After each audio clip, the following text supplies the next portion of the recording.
Bon Jovi? I don't know. Here we go, though. That's Aerosmith. Dust devil swept you away. It's still not real. Lashing out in silence. Talk to me. Dust devil swept you away. My recollections are all that's left of you.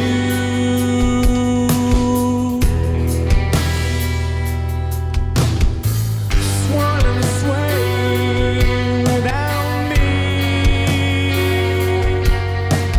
Dust devil swept you away. Whirling, playful dancing about you. What's left of you with ash and earth and this silent horizon?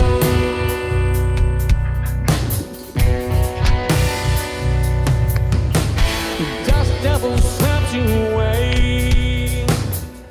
It's still not real. Ash and earth and silence.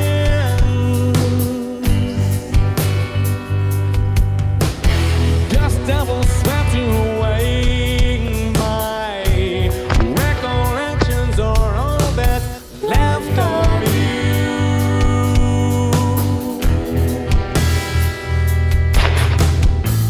Swirl and sway without me. Dust devil swept you away. Whirling, playful dancing. What's left of you is ash and earth and silent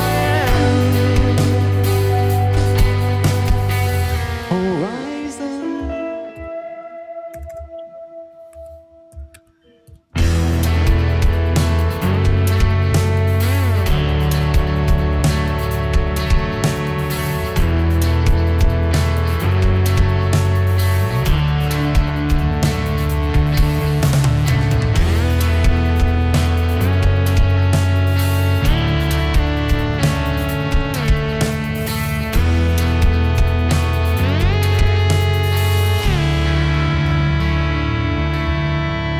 Swirl and sway without me. Dust devil swept you away.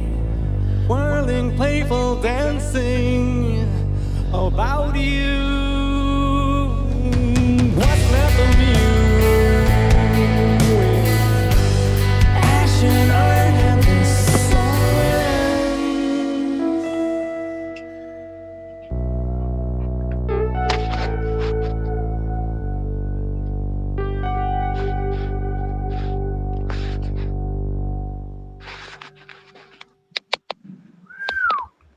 Wow, that was nice. Yeah. And you're back.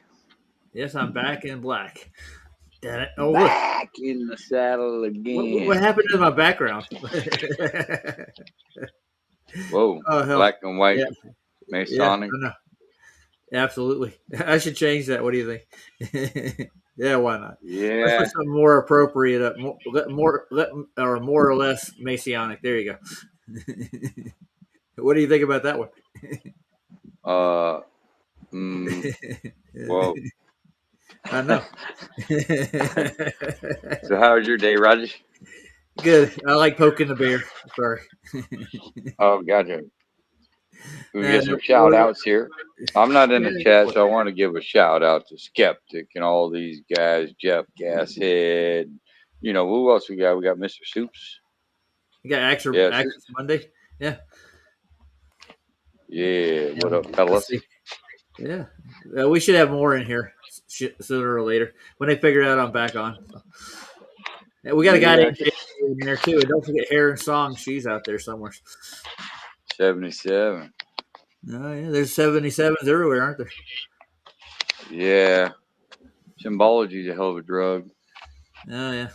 Look at that horizon. I'm telling you. Do you see a bend from left to right there? Oh, yeah. About 8 inches per mile squared.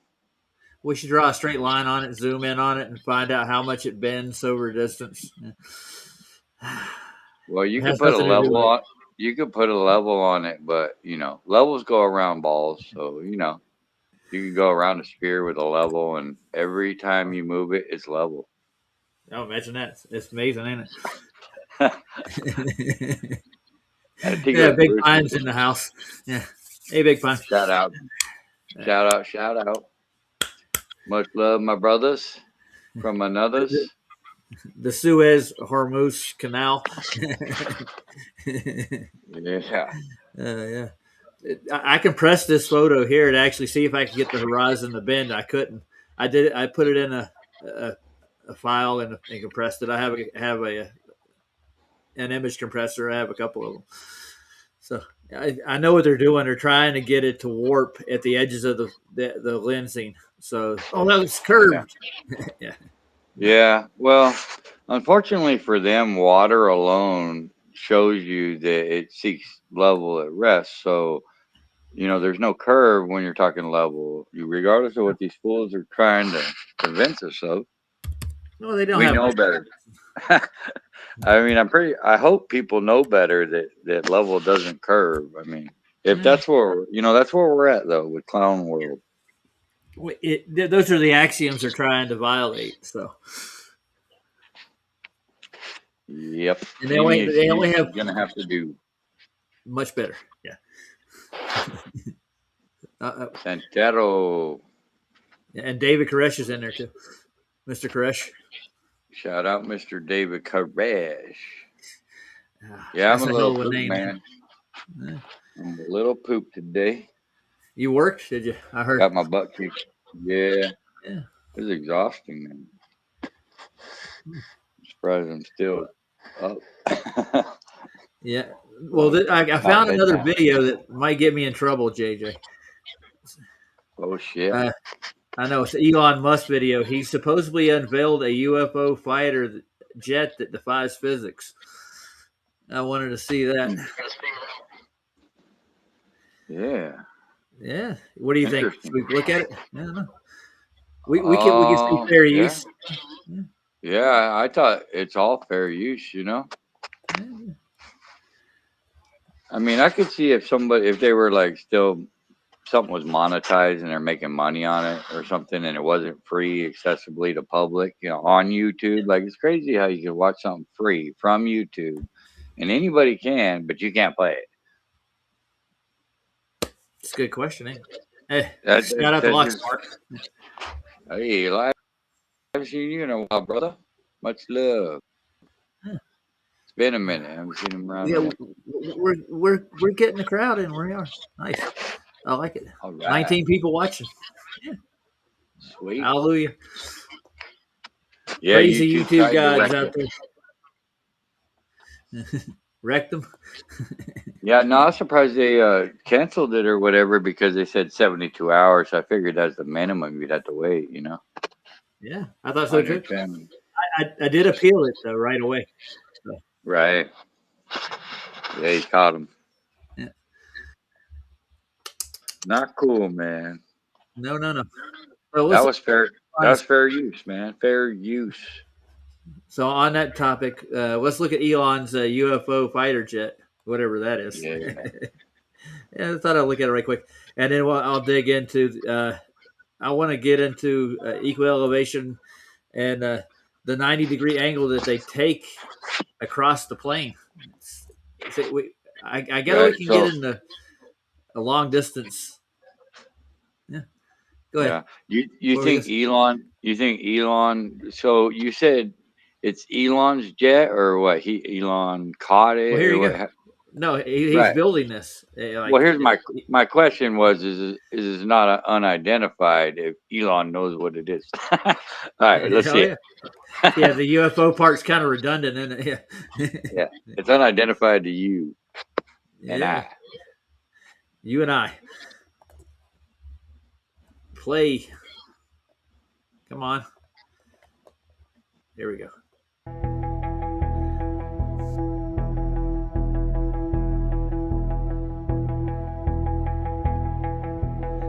Wait a minute. I think I saw this over Arizona's desert one time. Didn't they have a UFO that looked like that? Yeah. Yeah, lots of people have seen. It's just another. I don't know. I think it's military. Obviously, that they're just doing training flights and shit with their new shit. That's all. But the other half of it's CGI and cartoons. Absolutely. Look at where we are now, though. We're at the Gaza Strip in Israel. Why are we there? What does that got to do with this? The narrative. Oh, okay. So let's see what the narrative is. Surprising turn of events, the Israel-Hamas conflict is now overshadowed by major technological news, as Israel and its allies reveal their new... All right, so Israel and her allies. All right. Has something to do with Elon Musk's UFO jet fighter thing?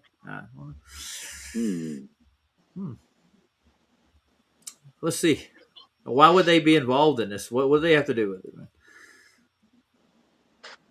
Good question. Maybe they'll answer. I don't have an answer. Neither do I. Advanced fighter jets with amazing capabilities and advanced features. Elon Musk's SpaceX makes headlines for something entirely... You see what it says on his shirt? Occupy Mars. Yeah. Okay. Right. Yeah.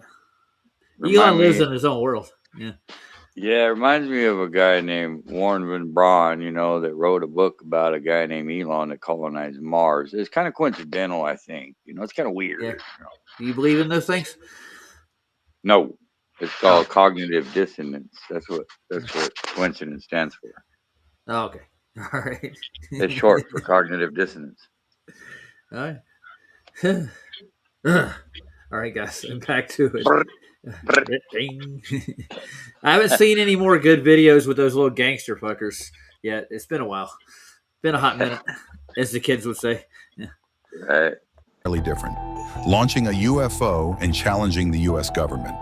This new UFO has sparked global curiosity, raising questions about its technology and its potential impact on the conflict. What makes this UFO so unique? How would its presence affect the Israel-Hamas conflict? Join us as we unveil the capabilities of Elon Musk's UFO fighter jet that defies physics. Under Elon Musk, SpaceX has made great strides in space technology with 3 key rockets. The Falcon 1, SpaceX... Moron. Yeah, big one. So, I mean, he's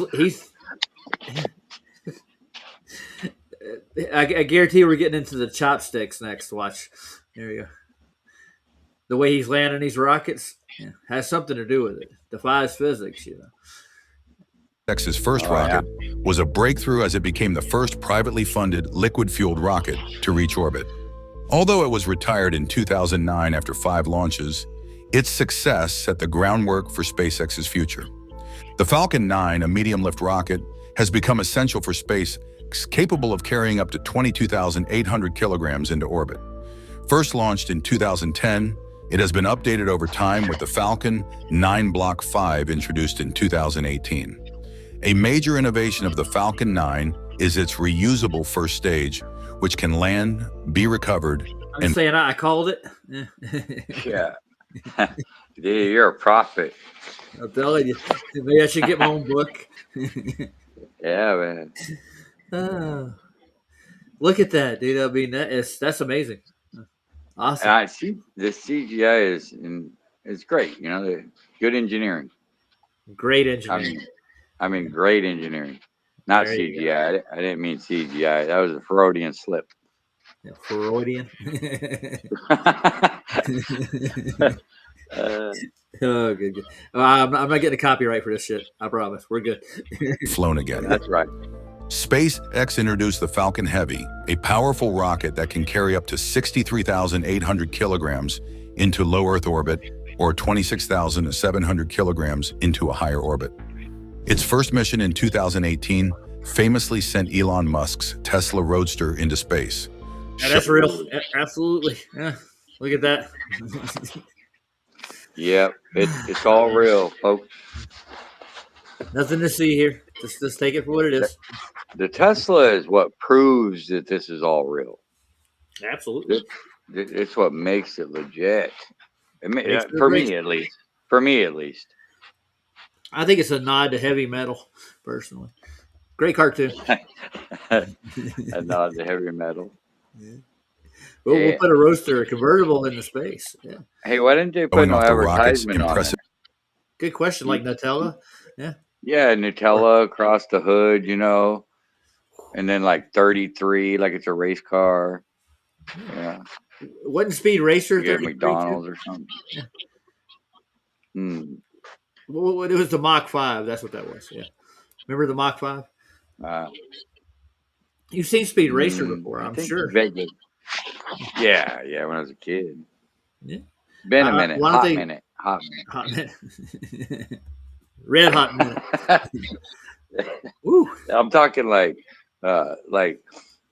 entry hot minute, like when NASA landed, in the Pacific hot minute.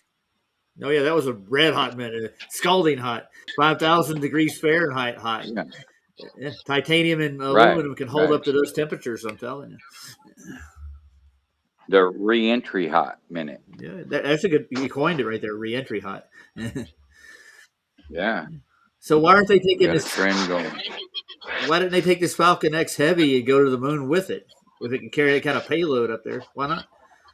Put 5 people on it. You don't have much of a payload. Just go straight to the freaking moon, dude. I'm pretty sure the original LEM didn't weigh more than what? Maybe even a quarter of a ton at that. They could carry that kind of payload. Yeah, a lot. Right. They have the They claim technology.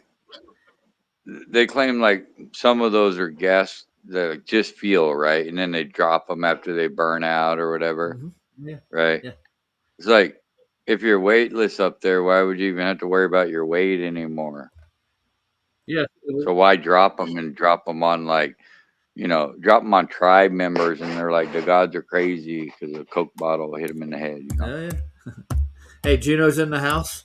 We got a couple of other new ones out here. Let's see, Day Trooper. I don't know who you are, dude, but yeah. Nice name, Day Trooper. Day Tripper. Shout out, Mr. Jono, the one, the only.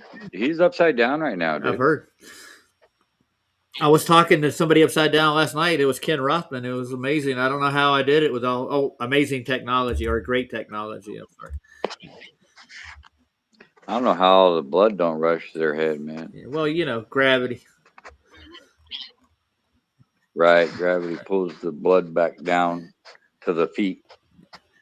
Now, shout out to Icy. That's right. Icy Spin. He's supposed to come in and bring his observation. He's got more.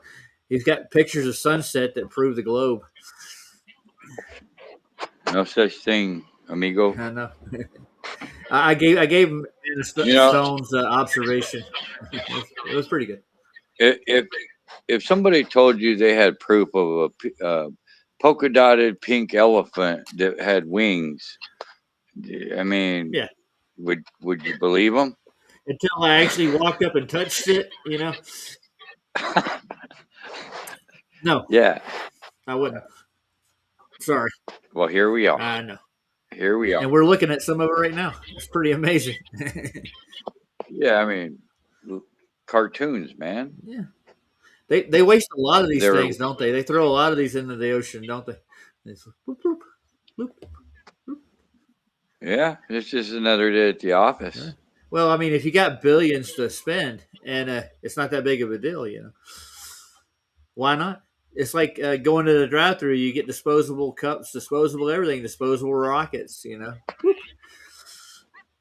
But I guess we can reuse the entry stage, can't we? Yeah. Weird. Yeah, it's quite believable. Absolutely. Oh, and Martin's in too. We got another guy, Martin Haley. He's in. Oh, shout out Martin. Oh yeah. I ain't seen Martin in a while. Yeah. He's been over on PJ's off and on the past couple of days, so hanging out, watching streams. Well, shout out. All those Brits, I'm telling you.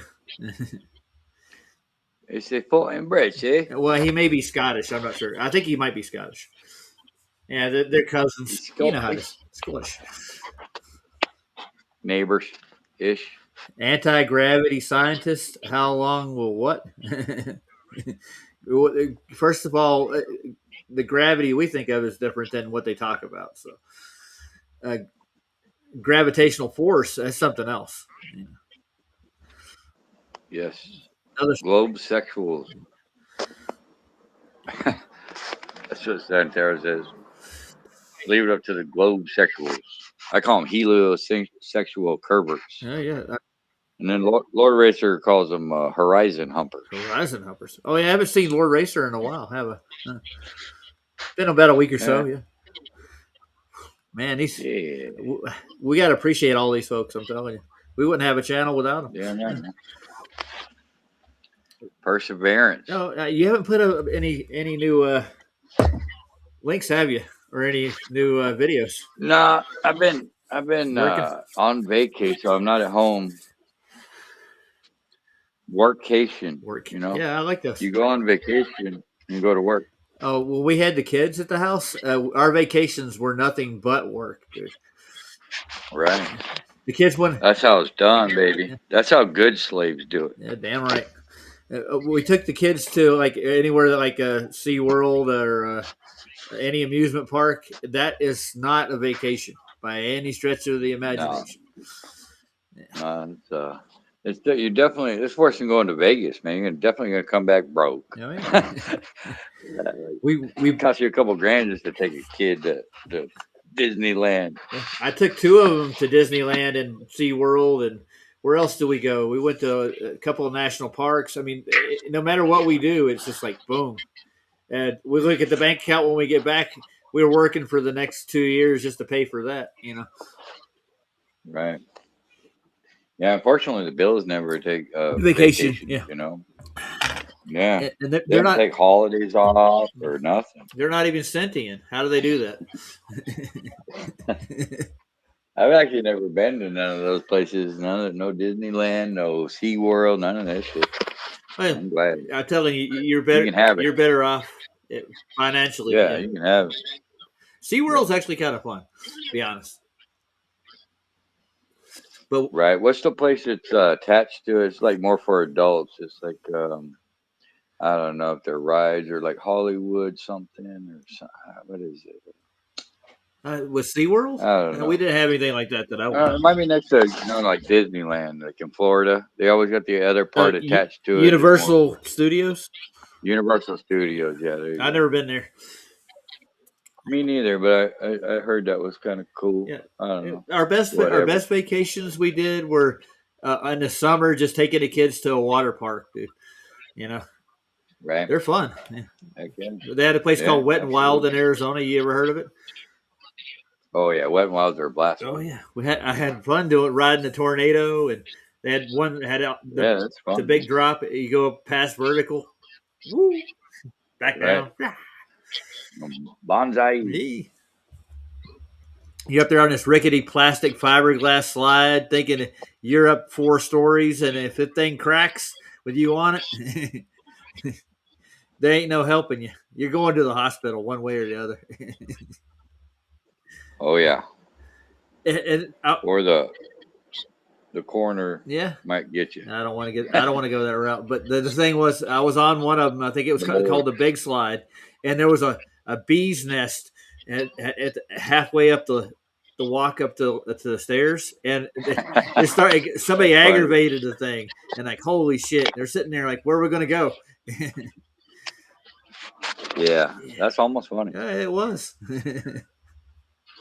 And the little bastards that got nowhere to go. Yeah, they didn't really bother me that much. A couple people got stung, but you know, yeah, in the hot sun in Arizona, 114 degrees in the shade, you're standing out waiting 2 hours for a ride, waiting in line. Yeah. And then bees come along. Exciting. Oh yeah, it was. That was the worst time, but I mean, memories. Dude, I think the season pass to get in that thing for a year, but it doesn't last all year though. So, I think it was like 100+ for one person. It's a good bit of change. Yeah. They make money on that thing. I'm sure of it. Yeah, I mean nothing cheap nowadays. I'm pretty sure it's more now. Nothing cheap. And they're paying you for the privilege of getting wet. Yeah. Yeah. Yeah, I can't see it.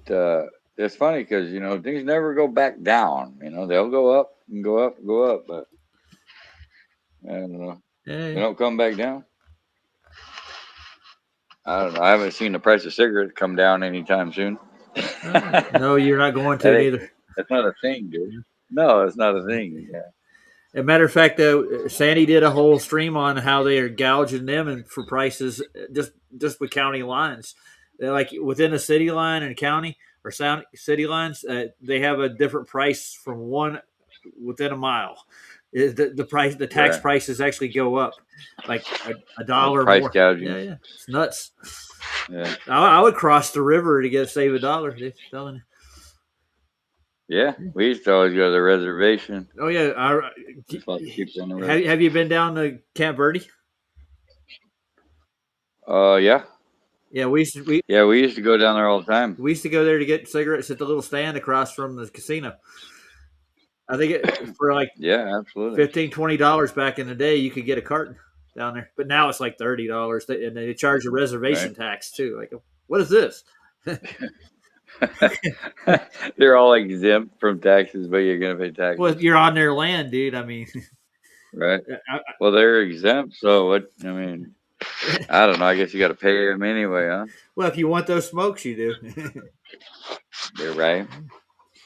The ultimatum, the good old ultimatum. Oh yeah. Let's see. The last time I was down there, I think I was paying almost $40 for a carton, and those are name brands, so that's not bad. Right. 'Cause- See, I remember my mom and I, we used to order them through the mail, dude, but they made it illegal where you couldn't send them through the mail no more. Yeah, I know. There's a couple of things, a couple ways to do that too. Like, you ever been on an airplane? Oh, Take yeah. a flight. They got Just those sky cat last week. the sky. Yeah, I remember you just took one. Those sky catalogs. You could order like Marlboros by the carton through that catalog. Right. Yeah, and it'd be half price compared to what you get at the store. But you got to wait for And your they mail shipment. it to you? They mail it to you. Yeah. I don't know if you can still do that. I thought they.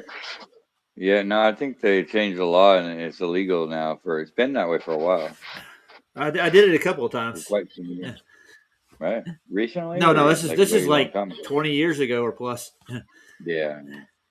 No, they made it illegal because we were getting cartons for like $15 a carton. They were like, I don't know, they weren't like Marlboros or nothing, but they were actually better cigarettes, better quality, like more natural. Yeah. But we found some that we liked. We were only paying like $15 a carton. Now they're like 100.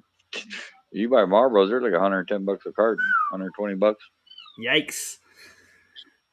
Yeah, I haven't bought cigarettes. I just started vaping, so right. yeah, That's a lot cheaper. it is cheaper. I'm paying, I say $30 for a month worth of salts is what they call them. So, that's not bad considering.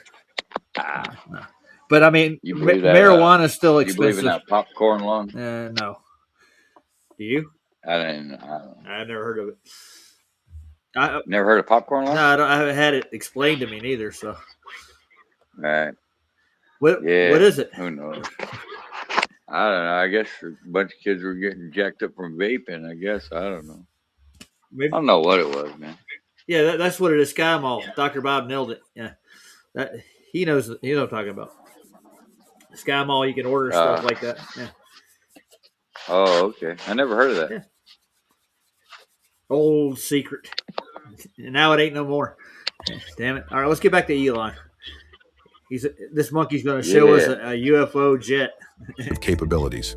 Looking ahead, SpaceX is developing Starship, a fully reusable rocket system. It includes the Super Heavy first stage and the Starship second stage, and is designed to be more advanced than current rockets, aiming for missions to the Moon, Mars, and beyond.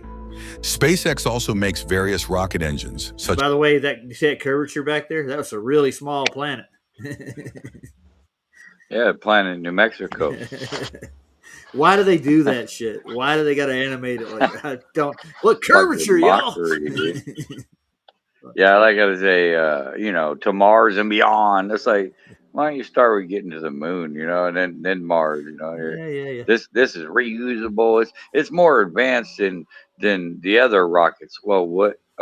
Isn't that doesn't that go without saying if it was real? Yeah. I don't think you need to tell us that if no other rocket can do that, and now you made one that was. There you I go. don't think we need to. It's goes without saying, man. Yeah. Bunch of garbage. It's all mockery. It That's is. all. Well, they got a diagram on the board. I mean, they know what they're doing. They're engineers. They're really good engineers. Matter of fact, they're great engineers. SpaceX. Oh yeah.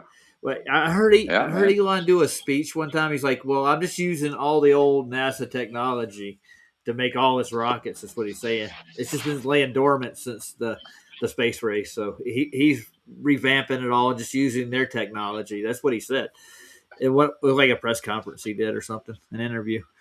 Like, okay, so I mean, but he's done something better than they had. So let's see if he made an unidentified flying jet that's going to, take over the world.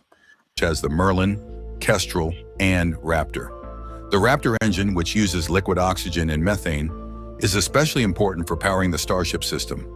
Also, SpaceX's Dragon spacecraft, which transports cargo and astronauts to the International Space Station, has advanced with the new Dragon 2 model.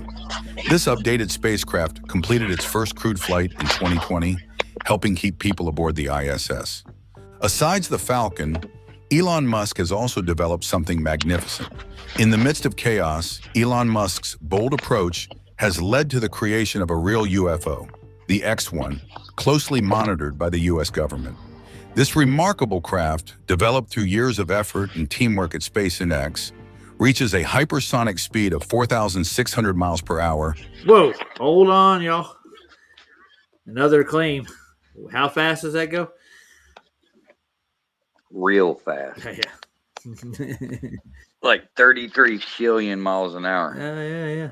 46,000 or 4,600 miles per hour. I mean, how much dip would you have to do to get around that ball at that speed per foot? Yeah, quite a bit. I mean, you'd have to constantly be pointing down. Yeah, you just down would be the only direction you could go, wouldn't it? Practically. Yeah, if you didn't want to, if you wanted to stick around here. Well, you're going to space. You know this already. Adios. Whatever space is. Beyond. Beyond space. That's why they said beyond, Mars and beyond. Yeah, I want to see this They're thing in outta here. action, dude. I want to see it work. That's what I want to see. It doesn't even look practical. It doesn't even look, it just looks like ridiculous. Yeah. It's Zog's cube. And- yeah. If it's so unidentified, then how do they know what kind of image to show us?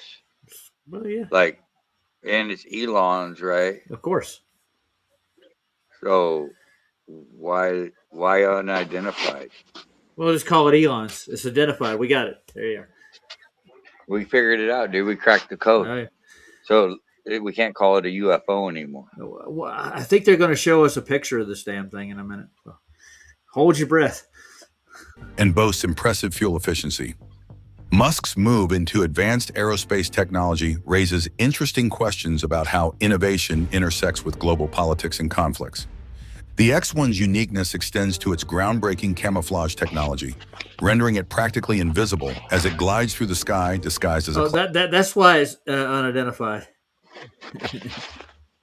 Because it's practically stealth. Yeah, it's practically invisible, dude. I can kind of make it out from here. Just saying. Yeah, maybe. Yeah, the CGI is not doing much justice. No. You know what it reminds me of? The battle cruisers on Star Wars, kind of, doesn't it? Just a little bit. Kind of reminds me of the pyramid in the All-Seeing Eye. Yeah, that too. Yeah. It's got kind of symbolic shape there, doesn't it? Yeah.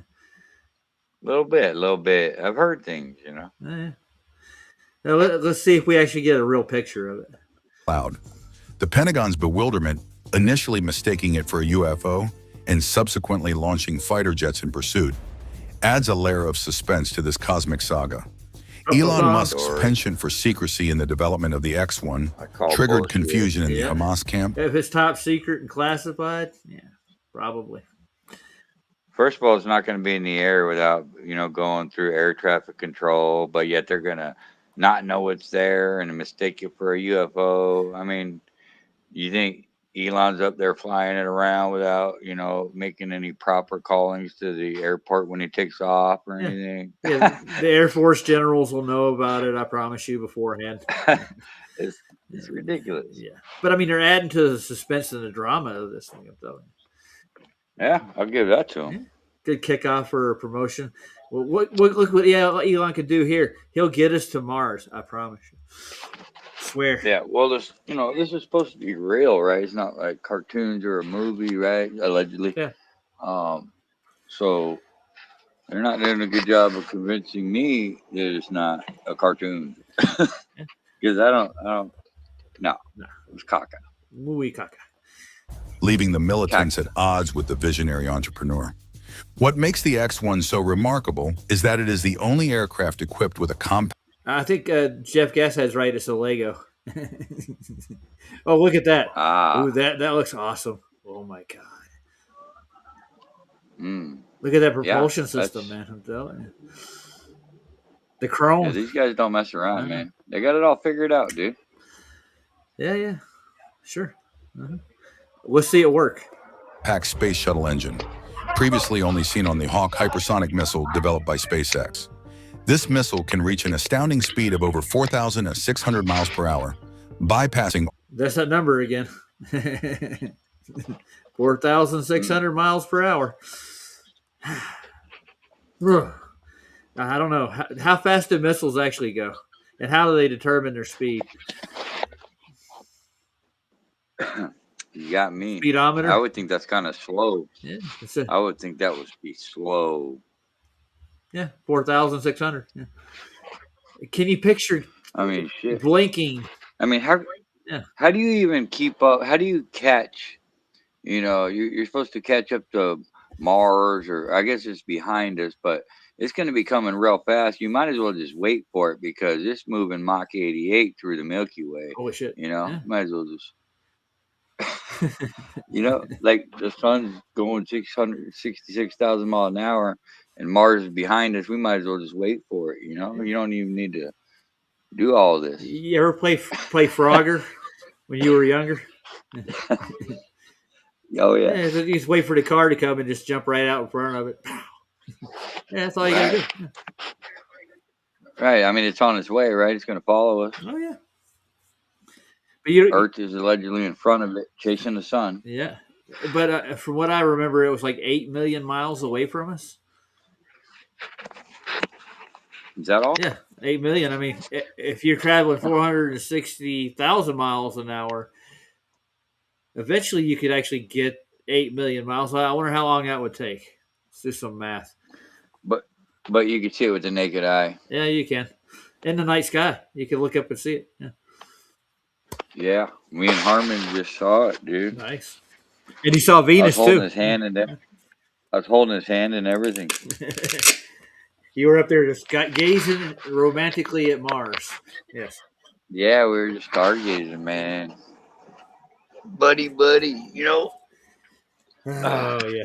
No, Harmon's a cool dude, man. I was glad to meet him the other day. It was awesome. Yeah, well, I'm not that Cool far dude, away man. from you guys. I should take a trip out that way eventually. Yeah, I guess he's heading east on the 5th or something. I wish I could just take off and take a trip. It's been a while. Oh, I think you might go see Vlad, is what he was saying. nice. So if I'm going 460, 100 miles per hour, I could get there in no time, couldn't I? Yeah, man. Just take one of those rockets. We'll take a hypersonic sled, man. I need the X. This X they're talking about. That's what I need. Yeah. You wouldn't see me coming. Yeah. Get out the Yeah, maybe I binoculars. can convince Harmon. If Harmon's going to be driving all the way to the east, I can convince him to come see us where we're at. Oh, nice. Bring his knocks, Ooh. The Knox. his knockers. His knockers. He got a nice set of tits. He does. Hey, that would be good if for peeping toms. I'm telling Double you. D's. You have no problems Uh, locating the next girl next door. Yeah. all right, back to Yeah. Elon. I'm a little. What do you call that? A punch drunk over here, man. Are you now? Ah, nice. All modern It's been missile a defense long day, systems. man. I hear you. Now, this engine powers the new X1, which also boasts a design improvement that reduces fuel consumption by 30%. The spacecraft has reduced fuel use by Thank God we had to worry about that 30% of fuel usage in this process. At that speed, I don't think it matters that much, but that you don't want to have to fill up too soon. Oh, I had to throw that. Nah, What the fuck is on the bottom of this thing, dude? What is that? it's probably an AE map or something. It's a projection, yeah. Uh, God, science fiction can be fun. 30%, surpassing traditional military technology. It also uses microwave technology, similar to something from a sci-fi movie, which can really? melt enemy aircraft or disrupt their similar to electronics. sci-fi movies. This could course. change the way modern warfare is conducted. There's another fascinating that. application Oh, yeah. for this system. When the radiation is toned down and aimed at a person, 83% of the energy is absorbed by the top layer of skin, creating a sensation like being dipped in molten metal. Oh God, This no. unbearable feeling would make anyone want to You know flee what the that area feels like, instantly, right? Absolutely. abandoning their tank or equipment, which could then be We could easily all relate captured. to that. Yeah, absolutely. Not really. I think this is like a scare tactic almost. Like we got a button we can push and make you so hot you feel like you're burning alive. Yeah, like a hot minute. Why, if this stuff is available and they have this, why haven't they developed a weapon out of it? Yeah, because they're really not at war like that with each other. They'll just kill civilians to make you think they're at war, Yeah, Like they hardly ever kill each other. You notice that? Like the superpower Russia can't even kill Zelensky. Like you think that guy would have been dead the first couple of days, but whatever. oh, God. They just seem to kill all the babies, and they accidentally hit the elementary school over there. Like, yeah, okay, right, cool story, dude. It is. Usually you would just attack the enemy, instead of wasting all your ammunition on shooting, all the women and children. Oh yeah, yeah. Well, I mean, the civilians are threatening their existence on a daily. Going to school, Right. eating food, working jobs. Yeah, trying to hide. They just want to be left alone, man. Yeah, that's what I was thinking too. But they'll label them as terrorists, religious nuts. So we had to get rid of those folks. They're worthless. But you notice they keep just enough of us alive just so we can make sure that we punch in and do our job daily. Everything's still the gears still turn. Somebody's got to pay for their somebody's got to pay for their lavish ways. Oh yeah. Yeah, but they, don't care about us, do they? Nope. Oh, back to the bombs. Just enough to get you back to work. Mm-hmm. Oh, look, there's a tank right here, and it's chasing the bulldozer. Why? What's going on here? I don't know. Can you make it out? There's a school bus over here, some shanty houses, a brick wall. This is like a training facility or something.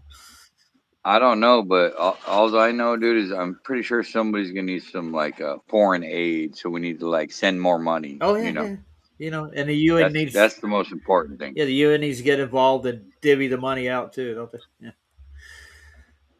They're good at that. They make sure the food gets to the Gaza Strip, but nobody gets it. Yeah. Right. It's a big stockpiles. Goes rotten. Yeah, they just put it on the shelves and sell it all.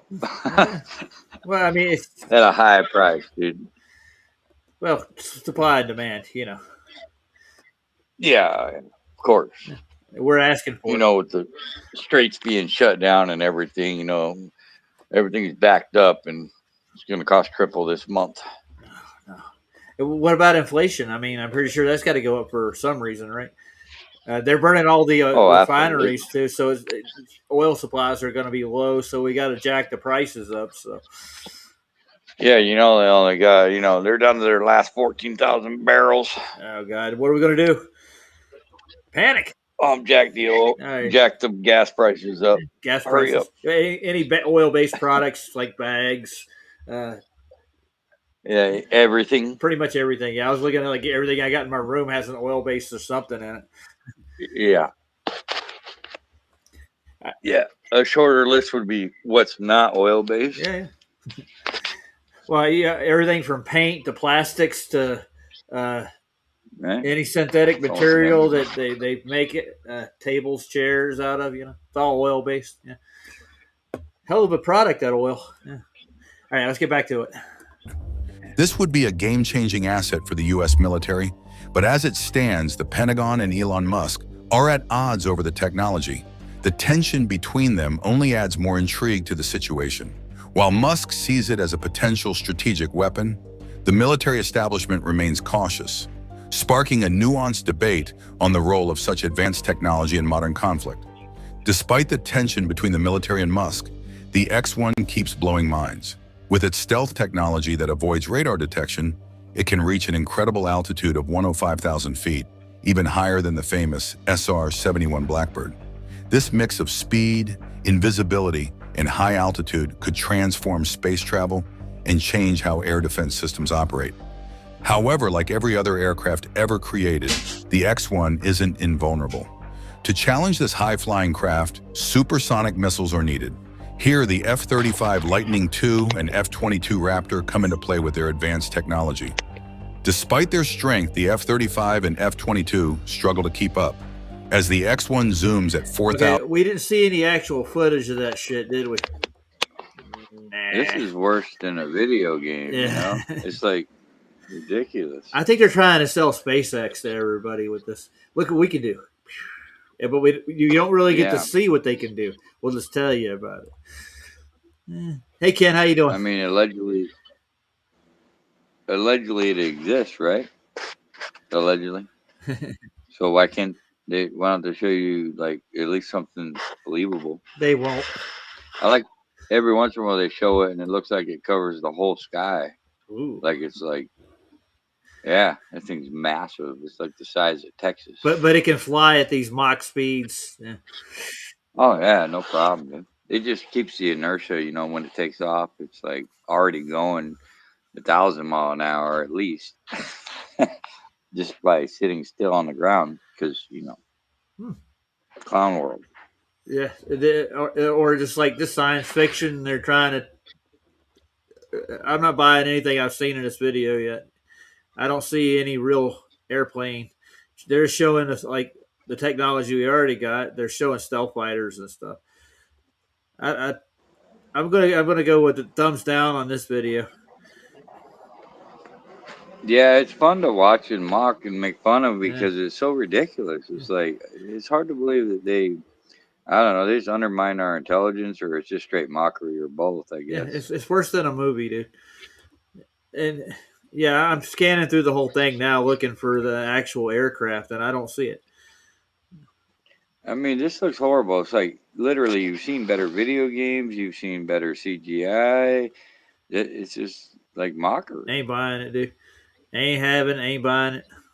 This looks kind of like you could draw that. Yeah. Is this? No, that's another piece of CGI. What the frick? All right. Yeah, nothing's real in this world. None of the shit they're showing us. Yeah. Right. But yeah, I guess it's just top secret and classified.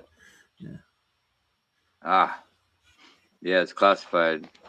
That's why they're going to tell us all about it. Yeah. Keep dreaming, boys. Well, I think we're done with Elon. I'm gonna write him a letter, dude. Quit lying to everybody. Ken's having that'll do it. Ken's having a stream tonight. He's got a guest on it. The name of the people are what? Smurfer Girl, and Danny.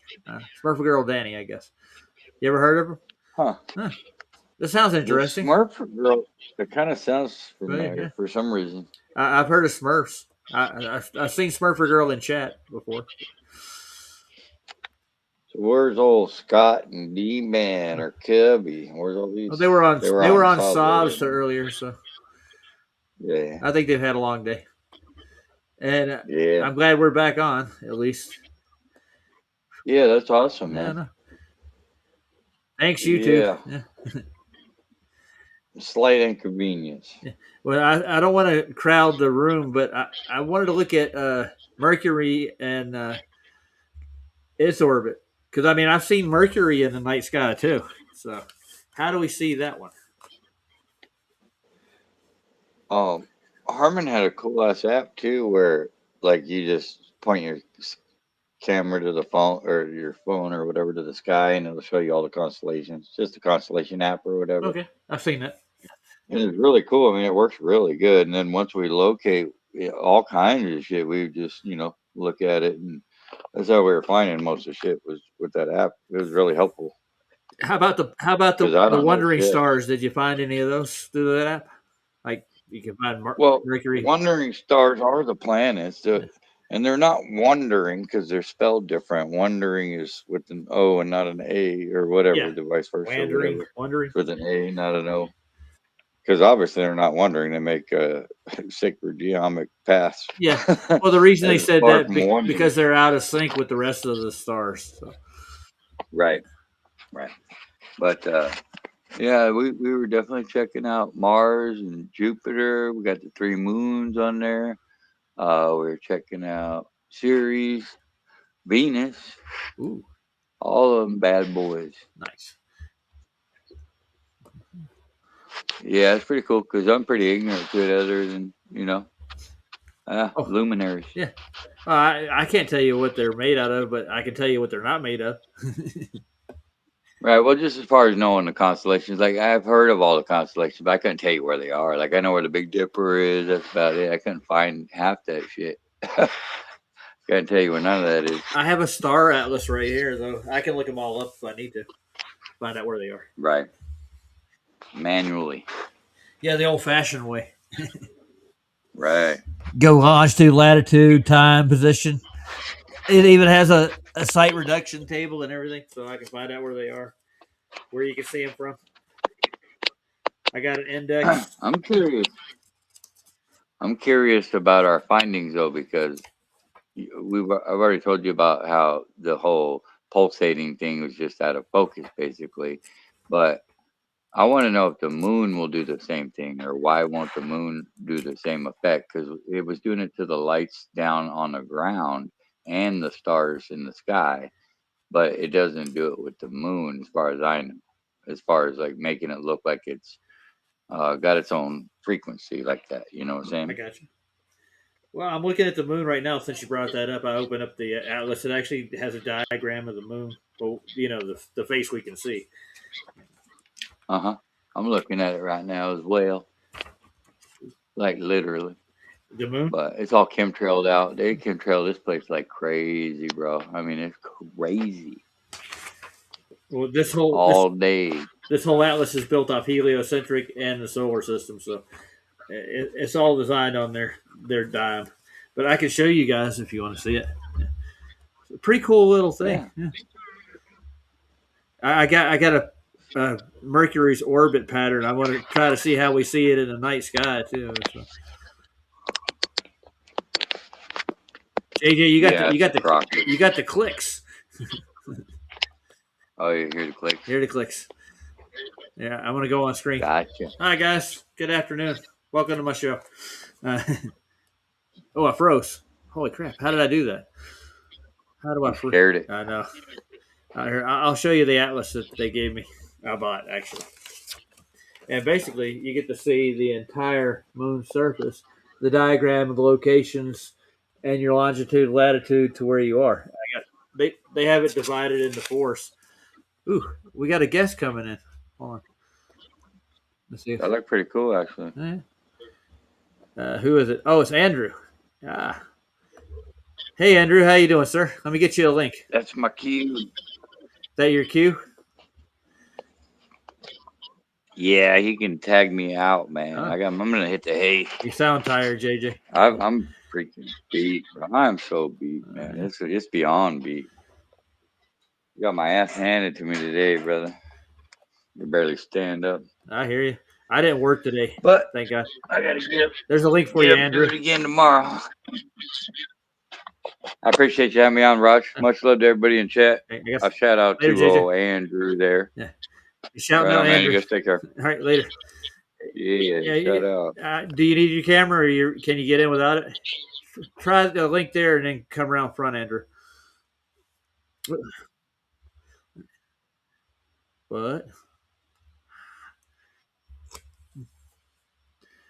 By the way, I'm getting these teeth filled in eventually. I'm getting some dental work done. I keep getting flack from the Globies because I'm missing these. So I'm teethless according to them. So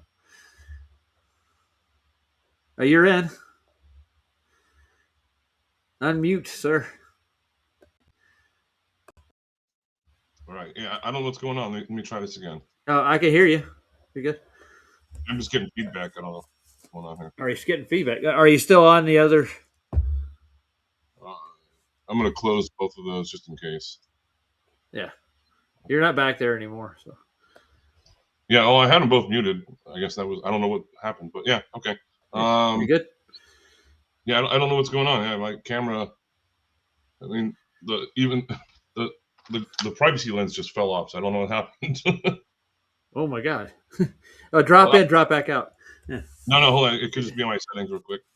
Sometimes it uses my microphone as my fucking camera. Yeah, it does it to me every once in a while too. Video input. This webcam. No, it's no, it must be like a loose connection or something. I'll have to check it. Not super important at the moment. Not really. No. Yeah. Well, I'll get it going. So, all right. Yeah. So, Deplorable, it wants to come on and make a fool out of you. Is that what he's trying to do? No, I'm gonna make a fool out of it. Yeah. Yeah, he's acting all nice today. He came in, Master. I got all the Globies in just for the hell of it, and they're all trying to be all nice about what they're talking about. But then they made they mentioned you for some reason, and something about how you mentioned 4 different laws to ohms or something, and they were asking Chris because Chris took a couple of courses in electronics or something, and they were asking him what he had to say about it. Who's Chris? They brought Chris Conley. He's actually a flat earther. He comes in, helps me out. But he likes Tesla. I love Tesla too. So. Right. But he likes a lot of the ether theories and stuff that go with it. Well, if they heard me say there's 4 different methods for Ohm's law, there are 4 properties to Ohm's law. Each one of them, it's a pie chart. So each one of them have 3. So if that's what they're saying, again, I'm going to embarrass them. And then good. I didn't think you would say something that wasn't true, dude. I mean, you teach this stuff daily. You know? Yes, I have it memorized. It's not difficult. I'll do it with a blindfold on, and I'll have a camera facing my computer, so like from behind me, and like actually I don't know if I can do that because I don't have my P900 with a tripod anymore. I donated it to Taylor. Anyways, yeah, I teach this shit. I'm not going to tell people where I work. I'm not going to tell people my driver's license number, anything like that. And well, dox yourself. There's no reason to. Yeah. I mean, well, I dox myself to a certain point, but phone number, my address, I don't give a shit. But I'm talking about something they can use like to impersonate you, like hand out your personal like data, like your social security number, your bank account. You know, that's what I'm afraid of. I have all that encrypted. It's not going to be a big deal. Okay. I know more about that than I'm going to be willing to admit publicly at the moment. Anyway, and I have friends that are, you know, what a white hat hacker is. No, I don't. Not really. Those are people that work for the government, and they're kind of like spies, but they're on computers. So they can hack anybody.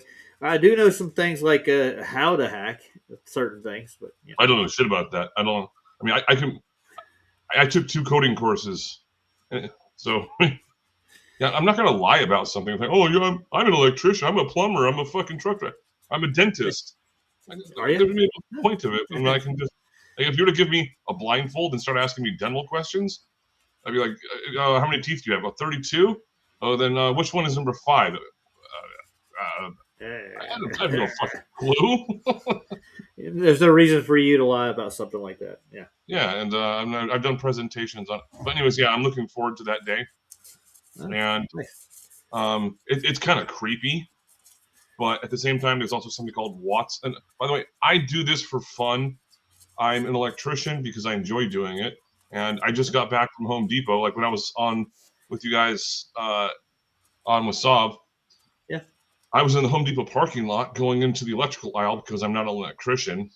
I was just looking for 4-inch LED pancake lights to make sure that my bathtub worked properly. Yeah, because that's how that works. Oh, okay. I like those little pancake lights, man. Those LED pancake lights are bright, dude. I had a set of those in my last house remodel, and man, it was bright as hell. Oh yeah. Not that. Here's the thing about it though, is they used to be really, really expensive.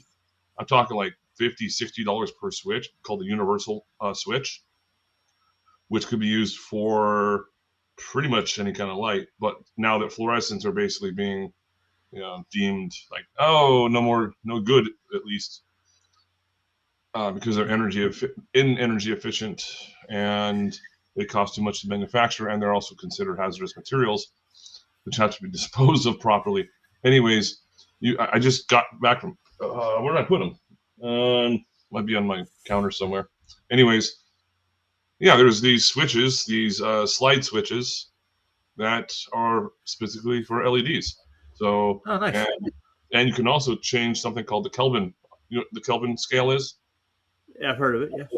Yeah, so it's just about the brightness. It goes from like 0 to 10,000. Like 0 is like a black light, and then 10,000 is like just hyper like red bluish. Anyways, oh no, I'm sorry, it's backwards. 1,000 Kelvin is like natural, like bright white-ish, but then it goes in. Anyways, I'll show you the scale later on if you want. Okay.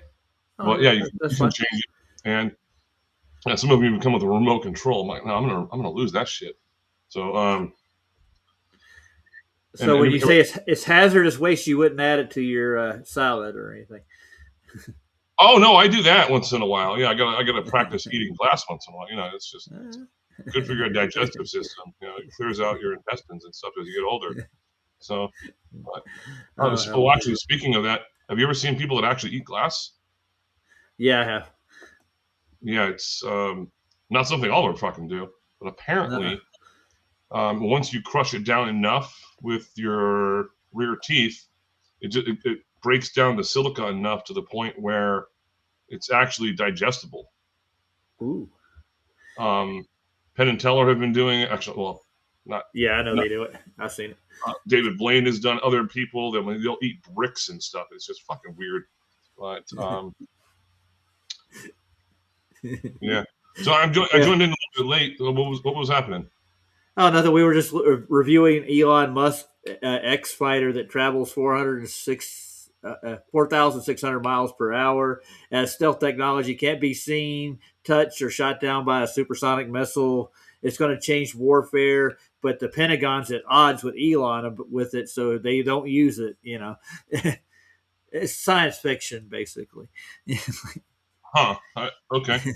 Yeah, because the fastest aircraft was the Blackbird, and before that, I think it was an Air Force. It was an Air Force one. Wait, what is the one you just said from space? The X. It's called the X something. I forgot the name of it. Yeah, well, the one I think I heard of, I think it was the X-22, or was it the F-22, something like that. The Raptor? Yeah. Yeah, well, it was something like that. And then I was using it as a trivia question, and someone corrected me. And I was like, oh, shit. All right. Whoops. I'm not always right. But I'm not always right, but I'll never lie to people. Yeah. Well, you'll admit when you're wrong. Yeah.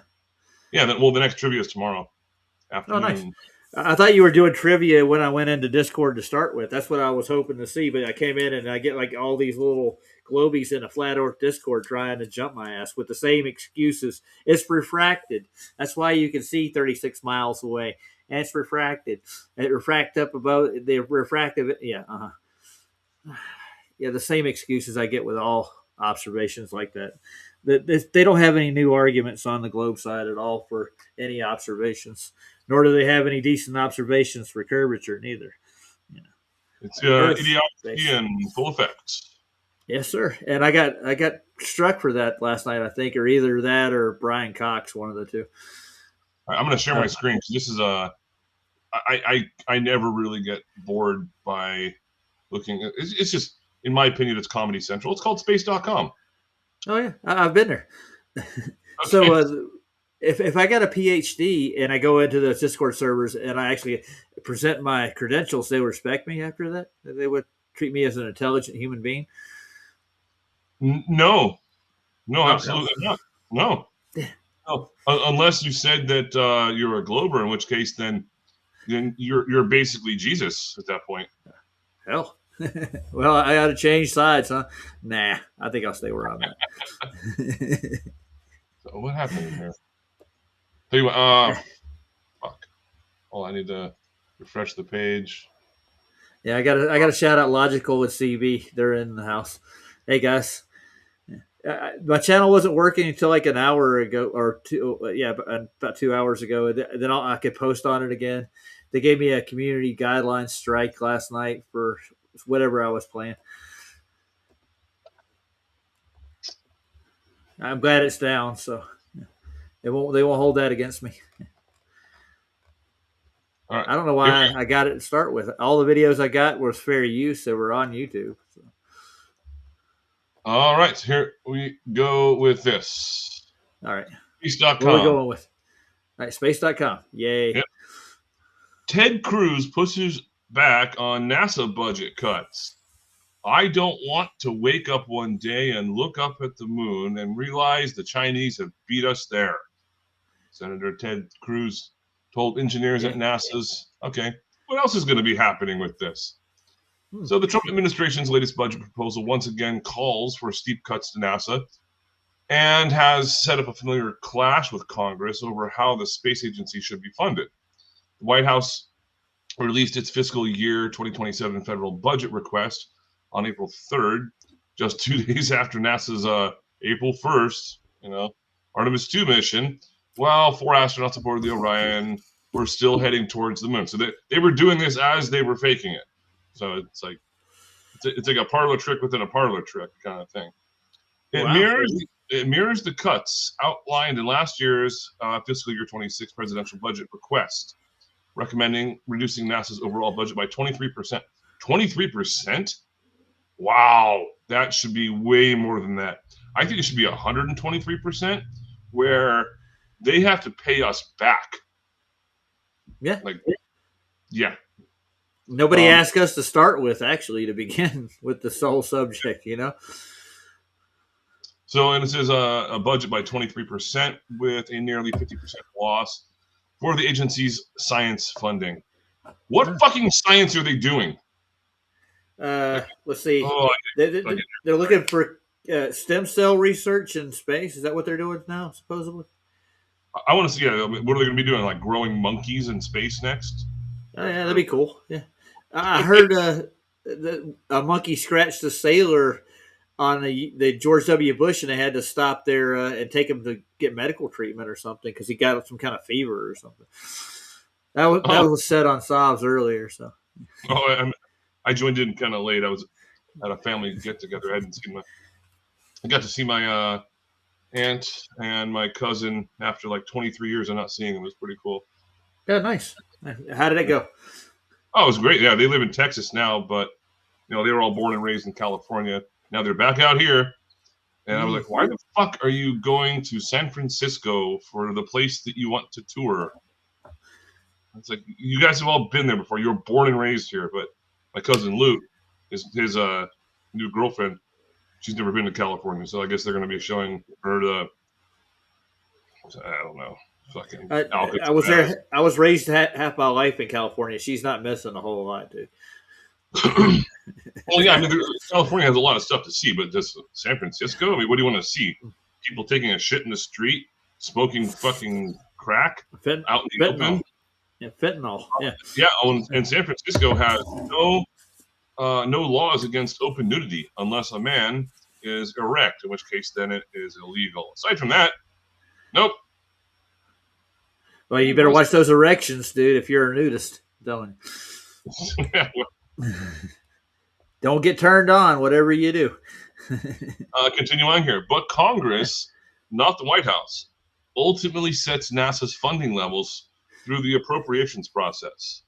And continuing on here, if things play out like last year, we'll zoom up a little bit there. Ted Cruz doing this whole same thing again. Why is he dressed up like the Joker, dude? That's my question. I was just about to ask that. Like, why the fuck? Normal people they wear like a black or a dark blue suit or something like that. But I mean, that'd be kind of cool if someone actually did dress up like the Joker and got elected. I mean, it'd be kind of interesting. Yeah, laughing gas. He's halfway there. Yeah. So if things play out like last year, the fiscal year 27 PBR will be wholly rejected by both political parties who continue to largely view the United States space program as an essential component to the country's global standing. Yes. That includes Senator Ted Cruz, chairman of the Committee of Commerce, Science and Transportation, he's both? Holy shit. Who has worked very hard to keep strong support for NASA and American leadership in space, regardless of politics, he told Space.com during a press conference on April 9th. And wait, April 9th was, hold on, I'm going to guess that's a weekend? Let me see. No, it was okay. It was a Thursday. Okay. It's kind of weird when they come out on like. Yeah, can I say something right quick, Andrew? Right, I just want to reiterate something that I've heard before in the past. No matter what side of the aisle you're on, according to in politics, they all come together when it comes to NASA. For some reason, right, left doesn't matter. They keep the space program going, no matter what. Yeah, and even Obama said he was going to basically just completely eliminate. And I think he did partially eliminate the fact that we are no longer going to be doing our own rocket launches. Instead, they were going to subcontract it out to Russia. I don't know if that, and I think that actually happened for a short bit. Obviously, it's not true today. Definitely not. No, it's all in SpaceX's. But Artemis was NASA, though, from what I understand. Yeah, well, NASA wasn't the first part. There was NACA, the National Advisory Committee for Aeronautics. Yeah. And, I remember. Yeah, and then that was, and then like I don't know, there was like a 3-year gap or something like that. And then boom, NASA. Yeah, Kennedy. He pushed that. Yeah. Didn't he? Yeah. Oh yeah, absolutely. Yeah. Well, I mean, Kennedy was president after NASA had officially started, I think. Yeah, but he's the one that gave him that big budget, Yeah. We're going to the moon and that other hard thing, whatever that is. Whatever that fucking speech was. Oh, yeah. Oh, that might be another. So my trivia questions tomorrow. I was gonna name it. Well, I already have it named. Are you smarter than a 5th grader? But now I'm gonna say, are you smarter than a child? So. Ooh, nice. Yeah, so it's gonna be super fun, super fast, like questions. I'm trying to get over 100 of them.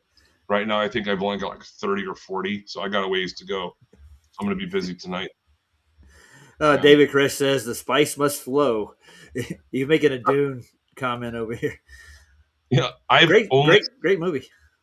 I've only seen the original Dune. I haven't seen the new ones. I haven't seen the new ones either. I've seen the director's cut and the original. And they spent more money on the set than they did on the actors, the film process, or anything. The set took precedent. The set they built for it. Yeah. Wow. And one of the best stars in the world, Sting, is actually a villain in that. So it's a great flick. Sting is still alive? Well, as far as I know, yeah. Holy shit! Matter of fact, he's one of the richest musicians ever to be alive. Hold on, I gotta look that up now. I thought that was like Michael Jackson and some people in the Rolling Stones. No, he sold one of his songs for like $60 billion or $66 billion or something, some odd number. He made a lot of money fast. I think his net worth is the highest out of musicians out there. I think it might be. I could be wrong. Okay, yeah. Well, whenever I type in anything to Google, I need to get rid of Google again. I used to use Brave. Anyways, Yeah. Google now just uses fucking AI overview for everything. Yeah, it does that to me too. Yeah, Now, I hate Sting, Sting, the English musician, singer, and songwriter. Name is Gordon Matthew Thomas Summer, has an estimated net worth of $550 million. Famous as the frontman. Yeah, I guarantee if you go into different search engines or just AI, it's going to give you different numbers. Guaranteed. Frontman for the Police. I hate that fucking band. Yeah. And blah, blah, blah, yeah. Driven by royalties of over 100 million records sold. Yeah, and it was like if the Beatles were still around, yeah, I think that would be anyways, yeah, probably more valuable, but yeah, I don't think you can count their records sold for their net worth though. I don't think they get all the royalties they're supposed to get. Yeah, I think it's in the contract. Sort of like if you buy a loaf of bread from the store isn't actually getting, or like a gallon of milk. They're not getting all of that money because they already paid for part of it. It's part of the contract. And so if it's a record sells for $10, that means he gets like $1.50 out of it or something. Yeah, or more or less probably. I think. Yeah, it's just because it takes money to produce it, and the record producers, Jews. Whoops, I'm sorry. Whoops. Yeah. Don't worry. I meant hues, sort of like music. Yeah, that's it's hues of color, hues of sound. Yes. Yeah. So, anyways, yeah, that's still pretty wealthy. But Michael Jackson, yeah, I think, I still think he's alive. Yeah, I agree with you. I've said this a couple of times. His last friend, the guy, the white guy with the mental problems, it looks a lot like him for some reason. Yeah. Oh yeah, same voice, same height. They knew each other, and then, so yeah, they say Michael Jackson generated over $3.5 billion. That's a lot of money. Yeah, King of Pop, and then Madonna, I think, was kind of similar. Yeah, I'm keeping my baby. I'm telling you. Yeah, Madonna, $850 million. Jesus. Yeah. Grossing over $1.3 billion. I don't get it. What do people do with that kind of money? If you were to give me like $1 billion right now, I'd be like, cool. I'm gonna move into a nicer neighborhood, get a nice car. I wouldn't quit working, and it'd be like, I don't know, maybe I'd hire a fucking, like, I don't know, someone to clean my fucking house. So yeah. I'm with you so far. Yeah, and then just go to Vegas once in a while and just start gambling stupid. Like, 25,000 on black. Oh, I lost. Oh. Oh no. Oh, what a waste. Yeah. So yeah, anyways, the Ted Cruz thing. Continuing on. Cruz spoke with reporters shortly after wrapping up a call, and he had several other members of Congress participated in the Artemis II crew about 24 hours before their successful splashdown. Yeah, if something is 2,500 degrees Fahrenheit, it creates something called steam. Yeah, I'm sure it does. Yeah. And I learned this in a lot of different ways because I have a buddy who's a professional blacksmith, and he helped me create. Is my machete in here? Oh no, not the machete.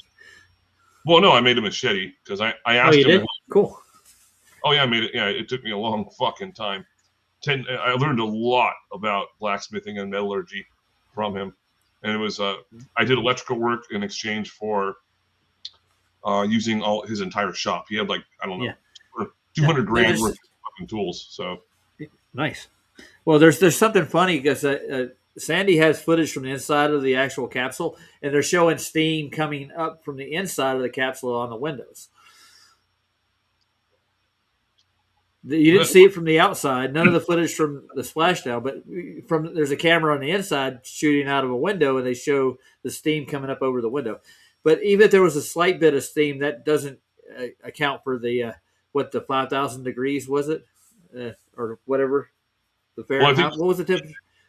The heat shield, I think, instead was good for up to like 2,500 degrees Fahrenheit, which is the Curie temperature for most high carbons, like the blade that I made, 10-5 high carbon steel. It's really, really expensive, strong steel. Anyways, you have to heat it up to a certain point where it's got like this color chart you have to look at. And once you see it's like a certain color based on the type of metal, you'll know that that's when it's good for quenching.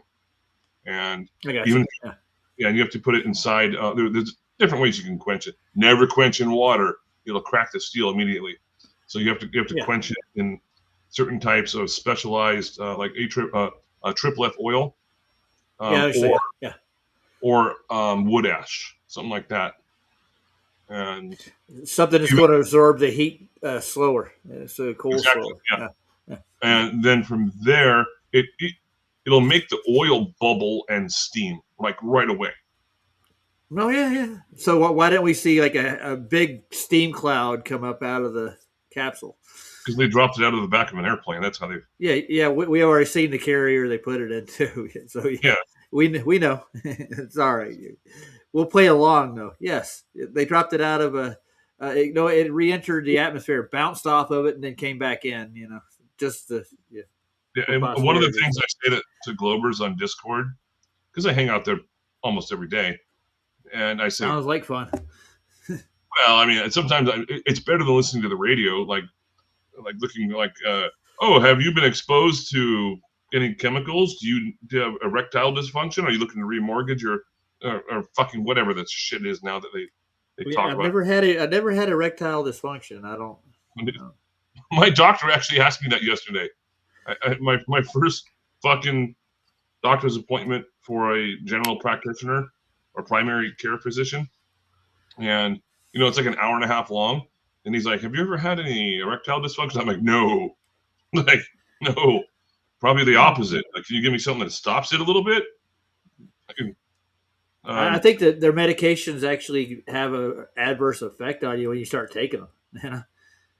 Yeah, I don't know how that works, but they always say you have to test your heart ahead of time and shit like that. Make sure you got enough blood pressure, your heart can handle elongated erections, because they last longer than 4 hours or something like that. Yeah. Oh, I'm not sure if I told you guys that. I mean, I'm not trying to get awkward or anything, but I tell this. I tell it to my class once in a while, as long as there's no women in the class. Okay. I'm like, all right, guys, shut the door. Then I tell them about my Thailand experience, and they love 7-Elevens over there. There's like thousands of them, and because they're open 24 hours a day, air conditioning. Wow. Yeah, not everywhere has air conditioning over there.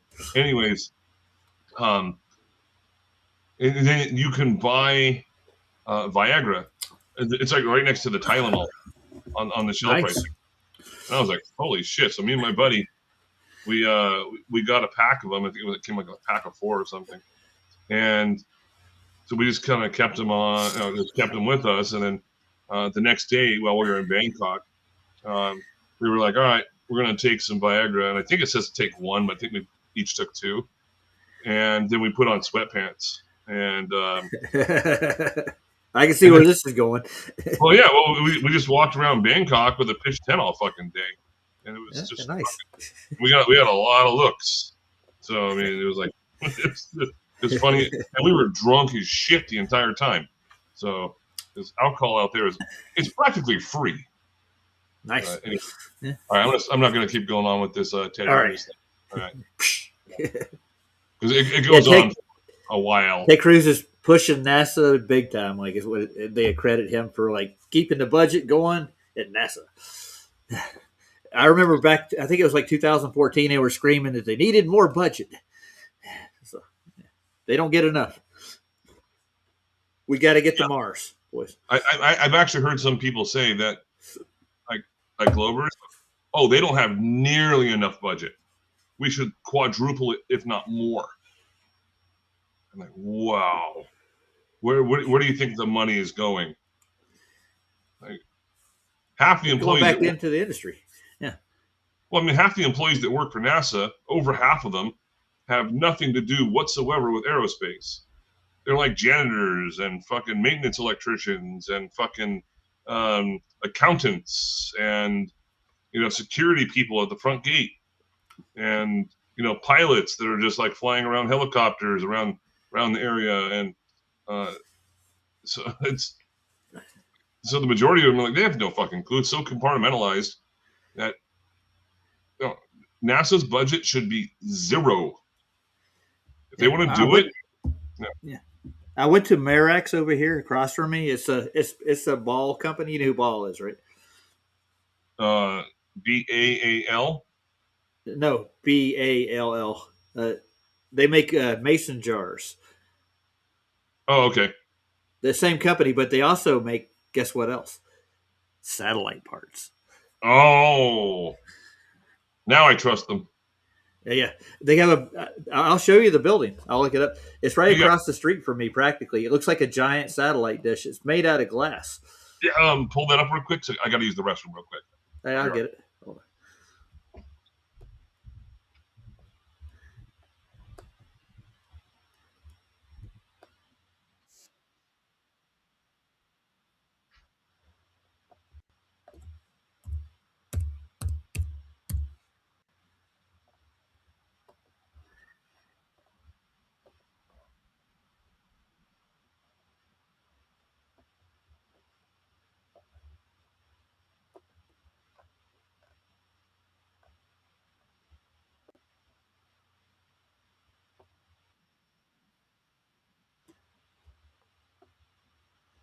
I'm going to give a fair use disclaimer before I pull this up. This is a YouTube video, but it's a news broadcast. All right. Let me know when you get back, Andrew. I'll wait for you. You haven't seen this before, so. Whoop. Share screen. Yeah, these people. I went into the actual building and talked to a security guard in here. He was all decked out in full military garb. Yeah, black jacket. All kinds of automatic guns on his vest and all kinds of other. Well, not on his vest, on his side. And they had like 10 or 12 cameras pointed at the camera, me and them. And we had a conversation about, hey, do you guys still make satellites? Because they were supposed to move to Georgia. They changed the name of the company too. I forgot the new name. It's on the building, but he told me just straight up, yeah, we still produce satellite parts here. So, what do you put your wheat? Oh yeah, the mason jars. That's a good one, David. Yeah. Okay, you ready to see this building? I'm ready. This is my neighborhood we're looking at here from an aerial view. We're going to come down and view it. We'll go. I'll turn the volume up just so you can hear this. But they supposedly moved this operation to Georgia, but Trump was supposed to move it. The NASA project. This is they're part of NASA basically. Well, you're in Colorado, right? Yep, I am. Okay. It's weird, but I think they do designs and stuff. But they got like clean rooms and big warehouses behind this corporation too, where they actually put things together. But check it out. Surprised to find out Colorado is the leader in aerospace jobs, not just in the country, but in the entire world. And that business is still growing. Maxar Technologies announced that it is moving its headquarters to Westminster. Jeff Todd was there for the big reveal today. And Jeff, the governor told you that he couldn't stop smiling today because of this move. Karen, this is something he's been working on for a real long time. He likes focusing on companies with emerging technologies. Well, now that the parent company of Digital Globe is going to move all of its operations here for its headquarters, well, the governor told us something else we didn't know. The word topophilia. Topophilia means love of place, and I think it's at the heart of almost all economic development. People have to love a place to invest in it. Maxar Technologies decided it loved Colorado enough to move its headquarters. That's it right there. What do you think? That's a cross. It sounds a little bit like another type of philia. Yeah, So, it does. Yeah. But look at it's- that building, man. Yeah, it looks probably a $1 billion building that's Yeah, doing at least nothing. doing nothing. This is There's nobody ever there, dude. I've been there. I walked in, talked to the security guard, asked them, "Do they still make satellites?" And they go, "Yeah." I'm like, okay. I had Ryan on the phone with me while I was in there listening to the conversation. Just made the guy was decked out like a stormtrooper, and they had cameras all over me from the time I walk in to the time you walk out. High definition cameras. They're watching every move you make, and Those they're are the really ones- paranoid. Like the ones that even will track your movement and shit. Yep. Wow. I'm watching these things. Yeah. Take a look at this building. It's awesome. Into the Digital Globe building. You would think it was built by a space company. Now it's occupied by a space company. Colorado has become one of the key aerospace markets in the country. Maxar specializes in commercial satellites, space robotics like the arm on the International Space Station, and after acquiring Digital Globe last year, taking some of the most remarkable photos of Earth. I'm so happy for you. Governor Hickenlooper says it. Thanks, Governor. Yeah. This is my neighborhood. I live here. Yeah. Welcome to space. It's companies like this, with an eye on the future, that will have a long-lasting impact on Colorado. I want companies that their whole culture is based on innovation. That they're the companies that are going to keep coming up with new ideas. And it also says that we've got more talent here and that people are more productive because they're happier and more balanced. And with a new home, Maxar expects to add about... And if you've ever been here, you know that's a lie. Is it Nexar? Maxar. Okay, that sounds a little bit like Pixar. Just saying. Yeah. But I get to see this building every day when I wake up. Yeah. After I want to show you something else after this too. I'll have it prepped up. Okay. 800 jobs over the next decade. Number one, a great talent pool. Digital Globe has been benefiting from that as they've been growing. Howard Lance, the CEO, told us that also the universities in Colorado have played a really big role in them choosing Colorado, and also the aerospace industry thriving here. We were told today 400 companies employ 28,000 people in aerospace in Colorado. We're live in Westminster tonight. Jeff Todd covering Colorado First. Thank you, Jeff. Thanks, Jeff. Anyways, we got a Marquette lot. We have a Mark. I can't even say it. We have a Lockheed Martin down the hill in Colorado Springs. They got a huge plant, dude. There's a huge industry right here in Denver for aerospace technology, supposedly. Yeah, Denver wouldn't have money without it. Hey, you ready, Andrew? Almost. I'm just trying to zoom in a little bit more. David Koresh says 800 jobs and $40 billion later. What's next? Yeah. So a lot of people are not really familiar with the whole Silicon Valley area. I'm going to show you. Okay. That's where I live and work. And well, there's something weird about this too. That's why I'm sharing it. Not just to show you where I live. Okay. Share. This is Bill Gates' neck of the woods. No, that's Washington. No, this is mostly Apple. Apple's over. Mr. Jobs. Cupertino. You can actually see it from. It's not too hard to find. There it is, Apple Park. That's the new Apple headquarters. There are, I think, 15,000 solar panels on top of that. That's the last time I tried to count. But anyways, I worked right down the road from this on Tasman Drive. anyways, yeah, this is Silicon Valley, and then we get up into this one. Here we go. Okay, so there's this one freeway that connects between. It's called the South Bay Freeway. It's Highway 237. It connects in with all kinds of like really popular, like different expressways and freeways and whatnot. Okay, so then it comes all the way over, and then eventually it comes into this one freeway, Highway 101. This is like the equivalent of Highway 95 on the East Coast. So it just goes like from like, San Diego all the way up to like Washington State. Anyways, now what you're going to find is something interesting. So do you remember, what is the name of the room in The Shining? 243? No, it's 237. Because I remember a documentary called The Room 243 that was dead about The Shining. Oh, that might be something different, but yeah, Highway 237 and Room 237, and that's also when Stanley Kubrick took all of the carpet was designed on that same principle. Okay, so starting to put two and two together, and I'm the only one that's ever talked about this. I could be completely fucking off.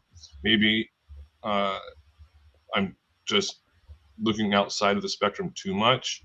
But then what we have here is, so we have these. Oh, look at this. NASA, Ames Fire Department, Moffett Field. Okay, Moffett Field Museum. Now, Moffett Field Airspace. Huh, that's interesting. I wonder what's, look at the space bar, the hangar, commissary. And this used to be an Air Force and Navy airfield, but now it's just it's a federal airfield. I wonder what's just north of this and which major company has special access to it. Let's go a little bit north. All right. There's still Ames and Google. Oh, imagine that.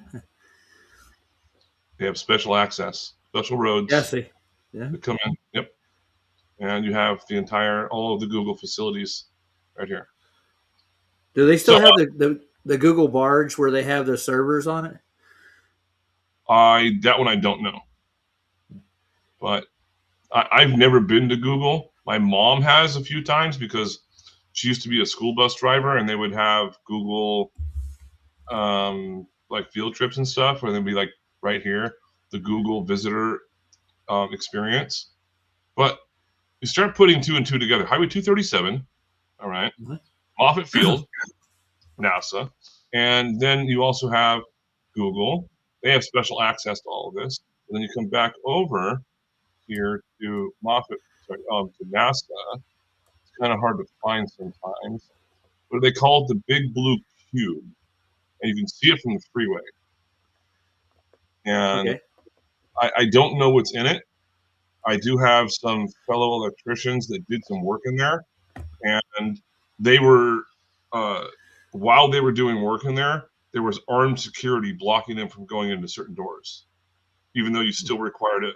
Even they couldn't go into the armed security couldn't go in there, so no one really knows what's going in there. So I can just go back for a moment and show you what it kind of looks like. The big blue, the blue cube. And oops, not that. Well, yeah, it kind of looks like that, but it's all blue now. And Okay. I think they have two of them, and it's the size of like you see like these huge ass dishes right here. Yeah, you can go in there. No one knows what's going on in there unless you have like a top secret security clearance or higher. And wow. So Yeah, like we're on their platform right now, actually. Yeah. Then we also have something else. The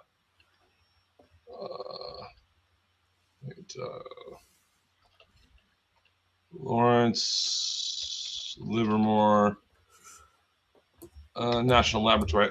I've done some work here in the past, but again, this is where they claim that they have. Again, they have like 7 or 8 different buildings there. They call them sectors, and basically, unless you have a master's degree or higher, you're not going to get hired, or unless you're working there as like a maintenance guy or something. And they do shit there that is like, it makes NASA. These people actually are doing something that's weird and potentially, useful. NASA's doing shit. It's a money laundering scam. That's all it is. Yeah. So this one is they were trying to create an artificial star by concentrating like 9 high-powered lasers all into one focal point, and they also figured out how to create artificial gold. Nice. I don't know, how would that work out? How do you do that? That's my question. It's a facility the size of like a Walmart. But man, the making of artificial gold. That's what I'm trying to figure out. How would they do that? If you know anything about, if people don't know anything about chemistry, in the periodic table of elements and the atomic numbers, you have to have things that will match up to gold, and nothing does. Okay. So what they're doing is they're modifying it, blah, blah, blah. I'll have to pull up the video and show it to you guys one day. But, okay. But yeah, this is another weird fucking thing. Silicon Valley is strange. And I've lived and worked here for I'm 43 now. And the only time I didn't live here was for about 10 years when I was living in the military. I was in the military and working in Virginia. But aside from that, this is like my home. But yeah, this is more weird shit. And I would say if anyone wants to come to Silicon Valley or the Bay Area, I mean, it's worth it for a vacation for like a weekend. But don't live here. Yeah, don't try to live here. No. I actually, now that we're kicking a lot of the illegals out, home prices and stuff are going down. Nice. So, okay. But also, don't go to San Francisco. I mean, unless you want to get robbed or your car broken into or step on a fucking needle and then have to get transported to the emergency room. But anyways, that's what I was talking. My aunt, I haven't seen her in 23 years, and my cousin, both born and raised here. And they're like, "Oh yeah," I was like, "Yeah, so you guys are coming here on vacation? Where are you going?" San Francisco. I was like, "Oh, come on, Cindy, Justin, what the fuck are you doing?" And then his girlfriend, I forgot her name, but yeah, they were like, "Oh yeah, I want to go to San Francisco." I was like, "Okay, just be careful." I hear you. So what do you think about Mercury's orbit? I think it's a bunch of nonsense in regards to the way that it is being told to us, because if it was actually doing that, it would be completely invisible in the sky for weeks at a time. Well, I found a video that says it proves relativity, Einstein's relativity, Mercury's orbit. I'm just wondering how that works. I wanted to look at it right quick, and then I'm going to probably get off here. Yeah. Do it, man. Okay. And I'm still trying to get a hold of 10th Man. I want him to come do a presentation. Basically, he shows from Polaris's position for at least, I think, 5,400 miles. You have a flat horizon within that distance. So he did a lot of research in the celestial navigation. So he went out and bought a whole bunch of nautical books and did research on his own. And, oh yeah, 10th Man, he's cool. I've spoken with him a few times, and here's my thing when it comes to this whole alleged model of the universe. I'm sorry, of the solar system. That means at some point, because of the elliptical orbits that are allegedly being told to us, certain planets would be completely invisible to everyone.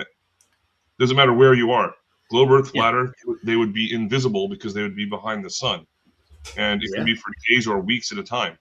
Meanwhile, we see them. Yeah, I know. Meanwhile, we see them.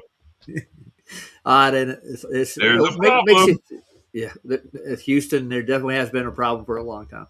Yeah, I don't give a flying fuck about this whole final experiment. What Jaron was saying about it, or anyone else. Because it's like, oh, you saw something in the sky. Cool. Did he? Yeah, that's my question though. Yeah. So, all right. Yeah. Do your thing. I'm going to shut up.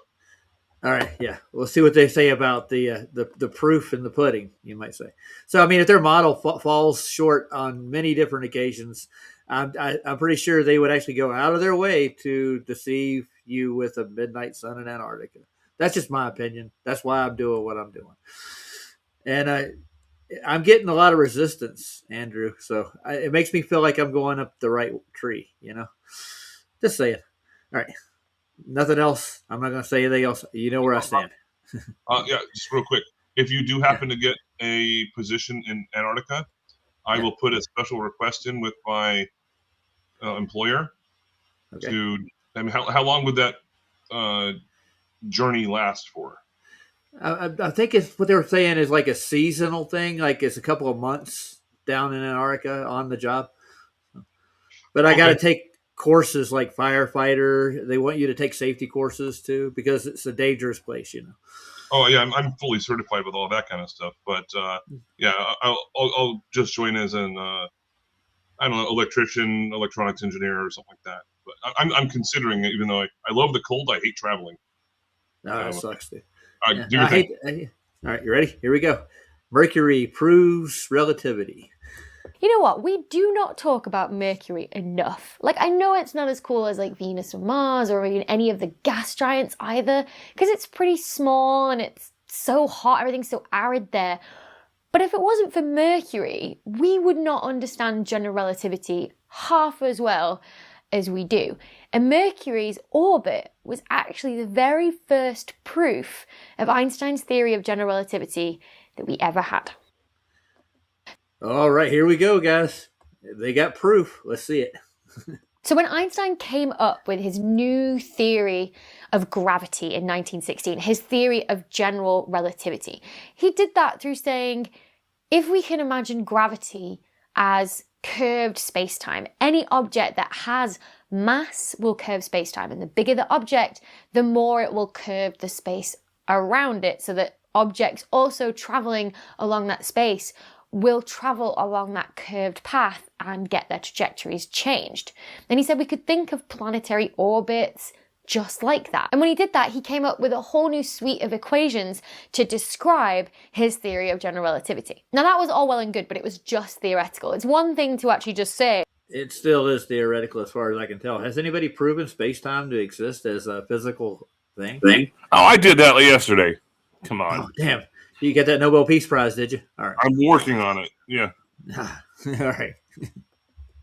Mass bend space-time, but you actually also have to prove that as well. And so Einstein came up with 3 tests that you could do to confirm whether this was the case.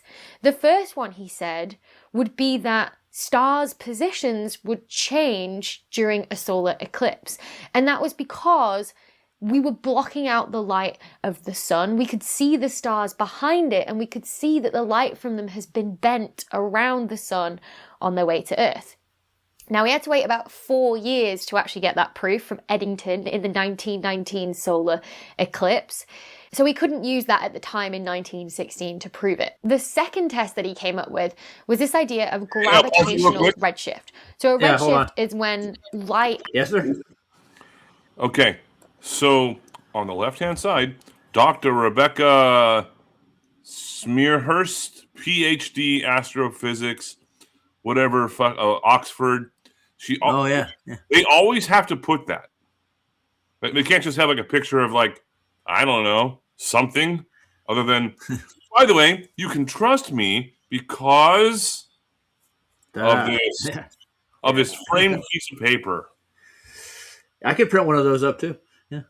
I'm probably going to do the same thing, but I'm going to put Dr. Andrew Baker, PhD, PhD, PhD. Like, what is that? Like, well, it's a new thing. So you got a doctorate like 4 times. Okay. How long would it take you to get PhD, PhD, PhD, PhD? Well, a bachelor's degree, it's usually supposed to be 4 years. It took me 5.5 to do mine because I took time off. And then a master's degree is between 2 and 3, and then a PhD, depending on the field, is usually around 3 years. So I'm going to say another 4 years, 5 years, 6 years. So past the age where I'm currently at. So yeah, that'll be, or maybe around the same age. I don't know. Yeah, so she's piqued my curiosity about the Eddington experiment and what it proved during the solar eclipse. That's what I'm wondering.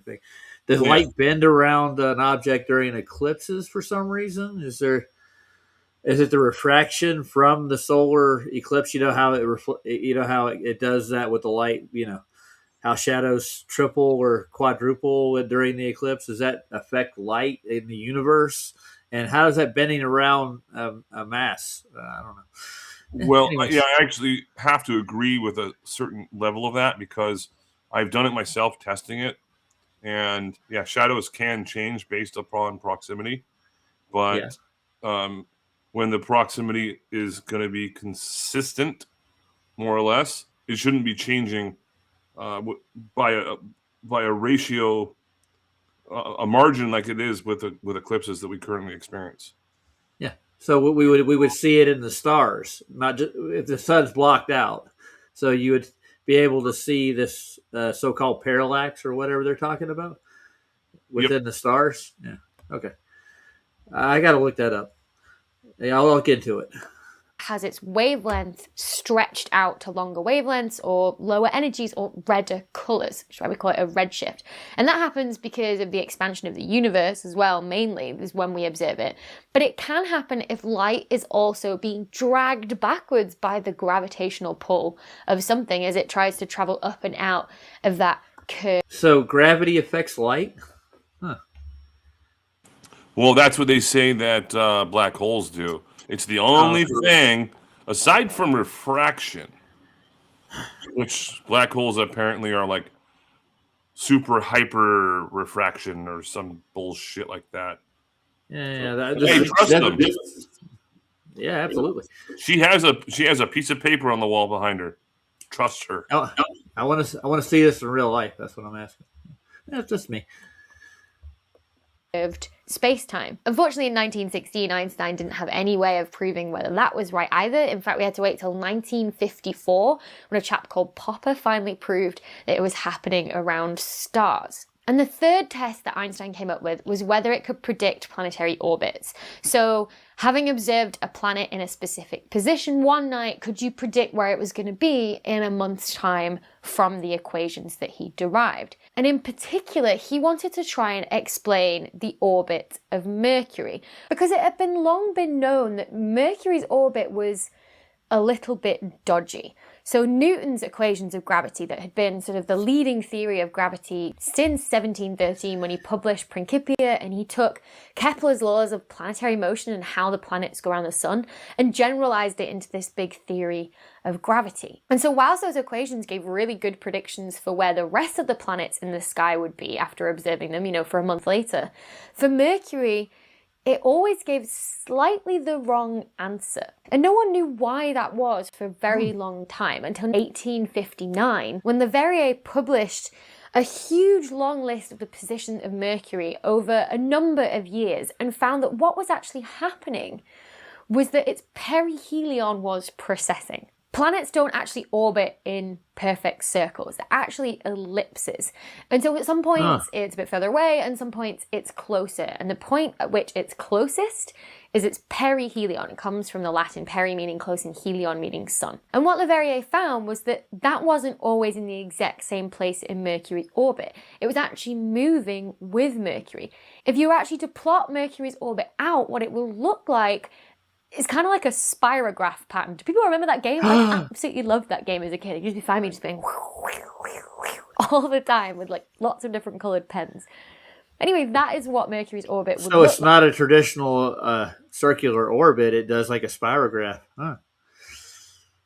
Yeah, and that's what I've been talking about for a long time as well, because if you have a singular body and then you put a satellite up on it and that body is not rotating or anything, whatever, stationary. Yeah. And you want it to stay in that position, it probably will, as long as there's no other effects on it. However, as soon as you add a secondary effect on it, whether it be rotation or a vector, or even if you had two of them at the same time, and then you need to have that satellite stay in that position with its transmitter and receiver, all of a sudden there's a problem. And I've asked other people, PhD physicists, that come into Discord, of course. Yeah. and they don't have a fucking answer for me because, yeah, sorry, it's just I know people get irritated when I bring something up so stupidly easy, but when they can't answer it, and it's just a bunch of cartoons, well, guess what? I'm going to use a cartoon. Yeah, why not? Yeah, exactly. Keep going, man. I'm sorry. That's all right, man. This is getting ridiculous. I don't see how they can make predictions with this. And if the answer would be, it just appears in that coordinate system, which they need a flat coordinate system to actually map this out to begin with. But yeah, that's all they're doing. And it's not predictions because they haven't got it right yet. And they're working on it, I guess. But I thought Newton had it all, the whole solar system plotted out, but obviously not. So they needed another answer. The hardest part about it is that they're actually using a flat coordinate system, and they're completely ignoring the Cartesian coordinate aspect of it. So that's failure number 5, I think. No, there's been tons of more. Yeah, it's moving in like 9 different directions at one time or something like that. It's just fucking stupid. Yeah, that's why they need the 2 separate reference frames with any emotions that they predict with. And that's why they needed Einstein's math, I guess. But he wasn't really a scientist. He was more a mathematician, wasn't he? From what I understand. I think he was a theoretical mathematician that needed help quite a bit because he even admitted that he was not very good at math. But then all of a sudden, he was a thief. So why would we ever believe that he wasn't stealing ideas from other people? Well, like any other patent office worker, yes, that would have been the one. Edison too, right? Yeah. Thieves. Yeah. But I mean, they profit off of it, so why not? Like, if you saw it over centuries. Now, that diagram I just showed is a huge exaggeration of what this effect actually looks like. A single orbit of Mercury only takes something like 88 Earth days. And so you can't see it over a single orbit. You have to wait many, many orbits for this effect to sort of stack up for you to be able to see it. Oh, in fact, I got something there. Actually measured the pre-assumption that it's actually orbiting around the sun. That's the problem. I get it. So every 88 days it supposedly orbits the sun, but they can't see it or watch it in its orbit because it's so close to the sun. It just shows up in this coordinate system. Yeah, nuts. God damn it. It says PhD on the fucking wall. It does. Okay. Yeah. I wonder what professor taught her this stuff. Well, I'm pretty sure there's a few that did. Maybe she actually has a PhD. You never know. 2000. What does it say on there? What year did she graduate? 2017. Okay. We could look that up. What's her name? Rebecca what? I can't pronounce her name. I can't even really. It's blurry as hell. Yeah. Good girl. And she doesn't look bad on the eyes neither. And she has a nice British accent. Yeah, she's not ugly. I mean, I'd probably date her. Hold on. My eyes are pretty good. So Dr. Rebecca Smethurst.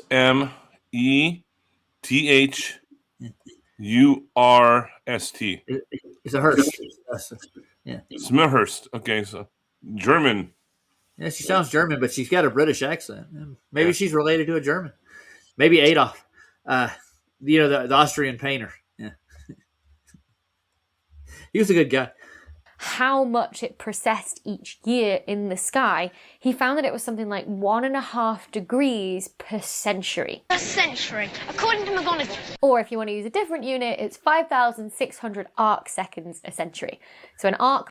Oh my God. So we only see it do a full orbit in our sky every half century is what they're saying? Rewind that just Yeah, I want to hear that again because I'm not like a math genius. I dropped out of calculus too, but I know how to figure this shit out pretty quickly. If she. Success each ready? Here we year go. in the sky, he found that it was something like 1.5 degrees per century. A century, according to McGonagall. Or if you want to use a different unit, it's 5,600 arc seconds a century. So an arc minute is when you take a degree and split it into 60, and then if you take an arc minute and split it into 60 again, you get an arc second, which is a tiny, tiny unit. But sometimes movements on the sky are that tiny and we do need to measure things in arc seconds. Now, this wasn't... How do they determine its size, the scale it is, and the rate it's actually traveling at, if it's that minute?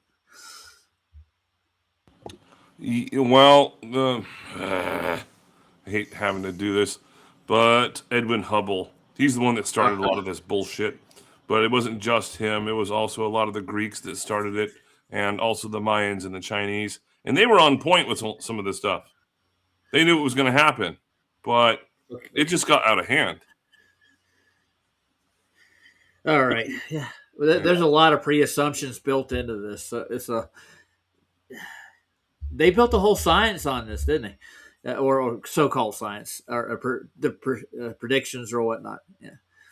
Yeah, textbooks. You literally have to be staring at the sky constantly. That's why there's these telescopes that are just pointing at these objects constantly.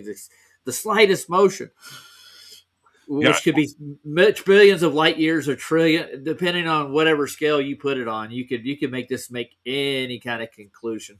Exactly, and that's where they say the redshift, blue shift light. Hence, Edwin Hubble. Oh yeah, well I can look at this star with this blah blah blah. It's like, oh, the other one is like this. So it's like the same fucking distance away, such as the sun and the moon and Saturn and Jupiter and like Mars. It's like happens like every like however often. Oh, they're all lined up. You can't see any other of them. The only thing you can see is Mars. But then quickly after that, you can see Jupiter and then Saturn. So, oh, really? But they're still the same fucking size. Yeah. So, never mind. Yeah. Yeah. What I really want to see, I want to see one of her paychecks. Who the fuck is paying her, and how much is she getting paid for this? Like, because a PhD, usually when people are in PhD programs, they get paid a small amount of money for the PhD research they're doing. It's like, slightly above minimum wage, but then they have still many thousands of dollars of student loan debt unless they had scholarships or grants. So I want to see the shit. How much do they get paid? Good question. Yeah. I think these guys on YouTube are making a lot more than they say. I'm done with the theory, dude. To be honest with you, this is all of it's built on assumption. Really, they're assuming astronomy, and Eric Dubay coined it well. Astronauts, astronomy is assuming everything they do, without really any hard evidence to really back it up. It's really hard to deal with people like that, only because like what they're doing often is they're choosing these women that they're not ugly. It's not like the man known as Brenda or something, which if that was the case, the channel would get shut down immediately and nobody would ever watch. So they chose these females that are attractive enough. And then people want to believe it simply because there's a PhD attached to it. Yeah. And therefore, it's like, oh, wow. It's got to be real. Wow. Oh, yeah. Well, I mean, look, even Professor Dave, who's not a professor, who actually took his bachelor course and failed it like 4 times in chemistry and whatnot. Yeah, he puts that professor in the title, automatically he gets views for it, Yeah. So he was in a very similar position that I was in for a while, where I was, once I got my AA, AS, Associates of Science, Okay. It's 2 years, 2.5 years, whatever. And then after that, they asked me to like be a teacher, and I was like, nah, or I'm sorry, a TA or something like that. I was like, no, I'm an electrician. So I just went back to doing that. But then a couple years later, I decided to follow through with using the rest of my military benefits and move forward with it. And at that point, that's when I found out that even though I still wanted to be an electrician, because I'm addicted to being an electrician. After this, by the way, I'm doing electrical work in my fucking living room. Damn it, man! I got loose wires hanging from the ceiling. I'm gonna have to wire up. Anyways, what I was told is with a bachelor's degree, I am not allowed to teach anything higher than an associate's degree. So he wasn't lying when he said that because he had a bachelor's degree teaching bachelor degree programs, they made him go back. At least I don't think he's lying. They made him go get his master's degree in order to be teach. So like PhDs you have to have a PhD to teach master's degree programs. It's kind of that same kind of concept. You have to be above the level you're teaching. You can't be at the same level. Yeah. So. Oh, I found an article on room 237, by the way, and here it is, just for you. It's Kubrick, Stanley, and The Shining explained. That's what the whole documentary was about. Yeah, I think it was a nod to this. It's got everything to do with the moon landing. You know it does. Oh yeah, yeah. Well, I was just trying to show all the connections to it. That I don't know how I found out. It was like one thing after another. I was just putting the connections together, not on purpose. I was like, wait, 237? Where have I heard that before? Oh, The Shining. Oh, wait, what else does have to do with it? Oh, the fucking moon landing. Oh, what's right next to the moon? The NASA Ames Research Center. Oh, and there's Google right there. It's like, wait, Silicon Valley. Like, all right, there's way too many coincidences involved in that. Yeah, I think it's all connected, dude. It really is. Yeah. It stems back to this man here, Stephen King and Jack Nicholson. The whole thing was definitely. It all has to do with Jack Parsons, the moon landing, Wernher von Braun, the secret societies that put on this charade for everybody, and milked the political societies for a lot of cash for what they got. Just FYI too. I don't know what web browser you're using, but it doesn't really matter. I see on the right-hand side it has Dole Whip, your new creamy obsession. It's not. It's just an ad. Yeah, well, it's Chrome. Yeah.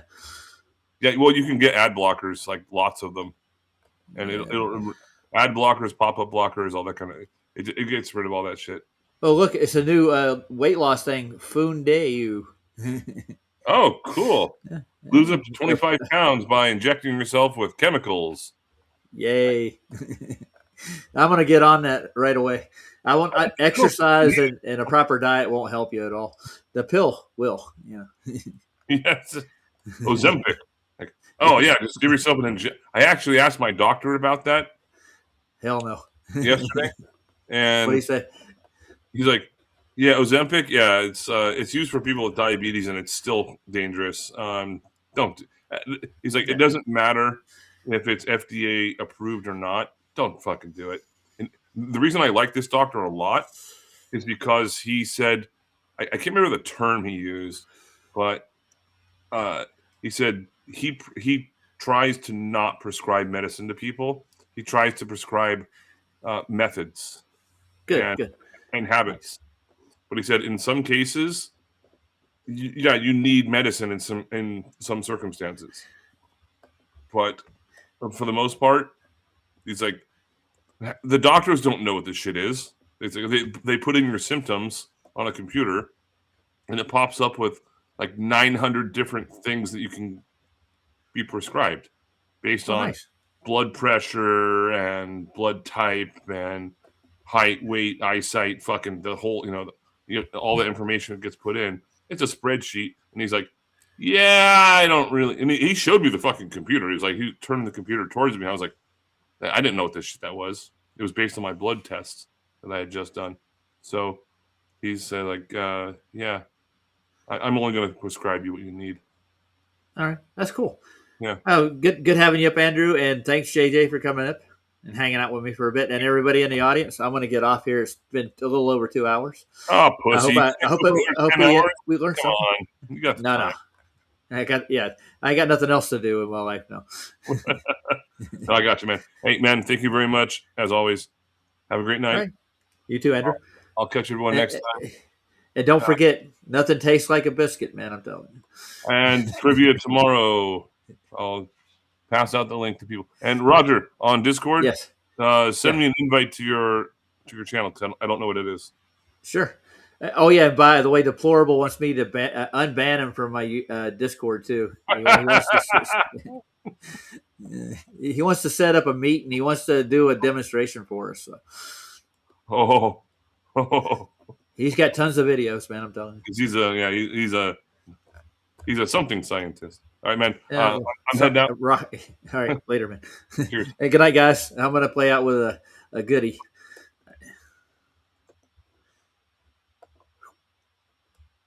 It's the road less traveled, where beliefs are left at the door. Oh, we need volume.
Yeah, go see Ken. He's doing a live right now. I'll get a link for you guys for those who don't have it.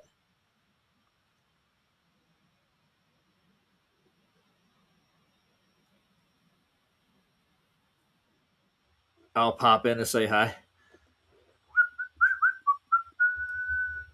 Ken Rotman. Good guy. I like him. Good guy. There he is. He's started an hour ago, it looks like.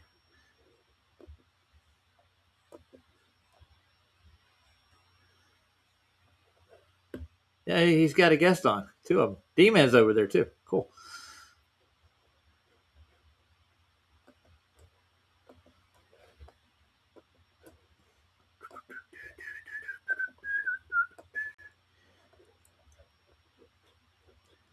All right, I'm ending her.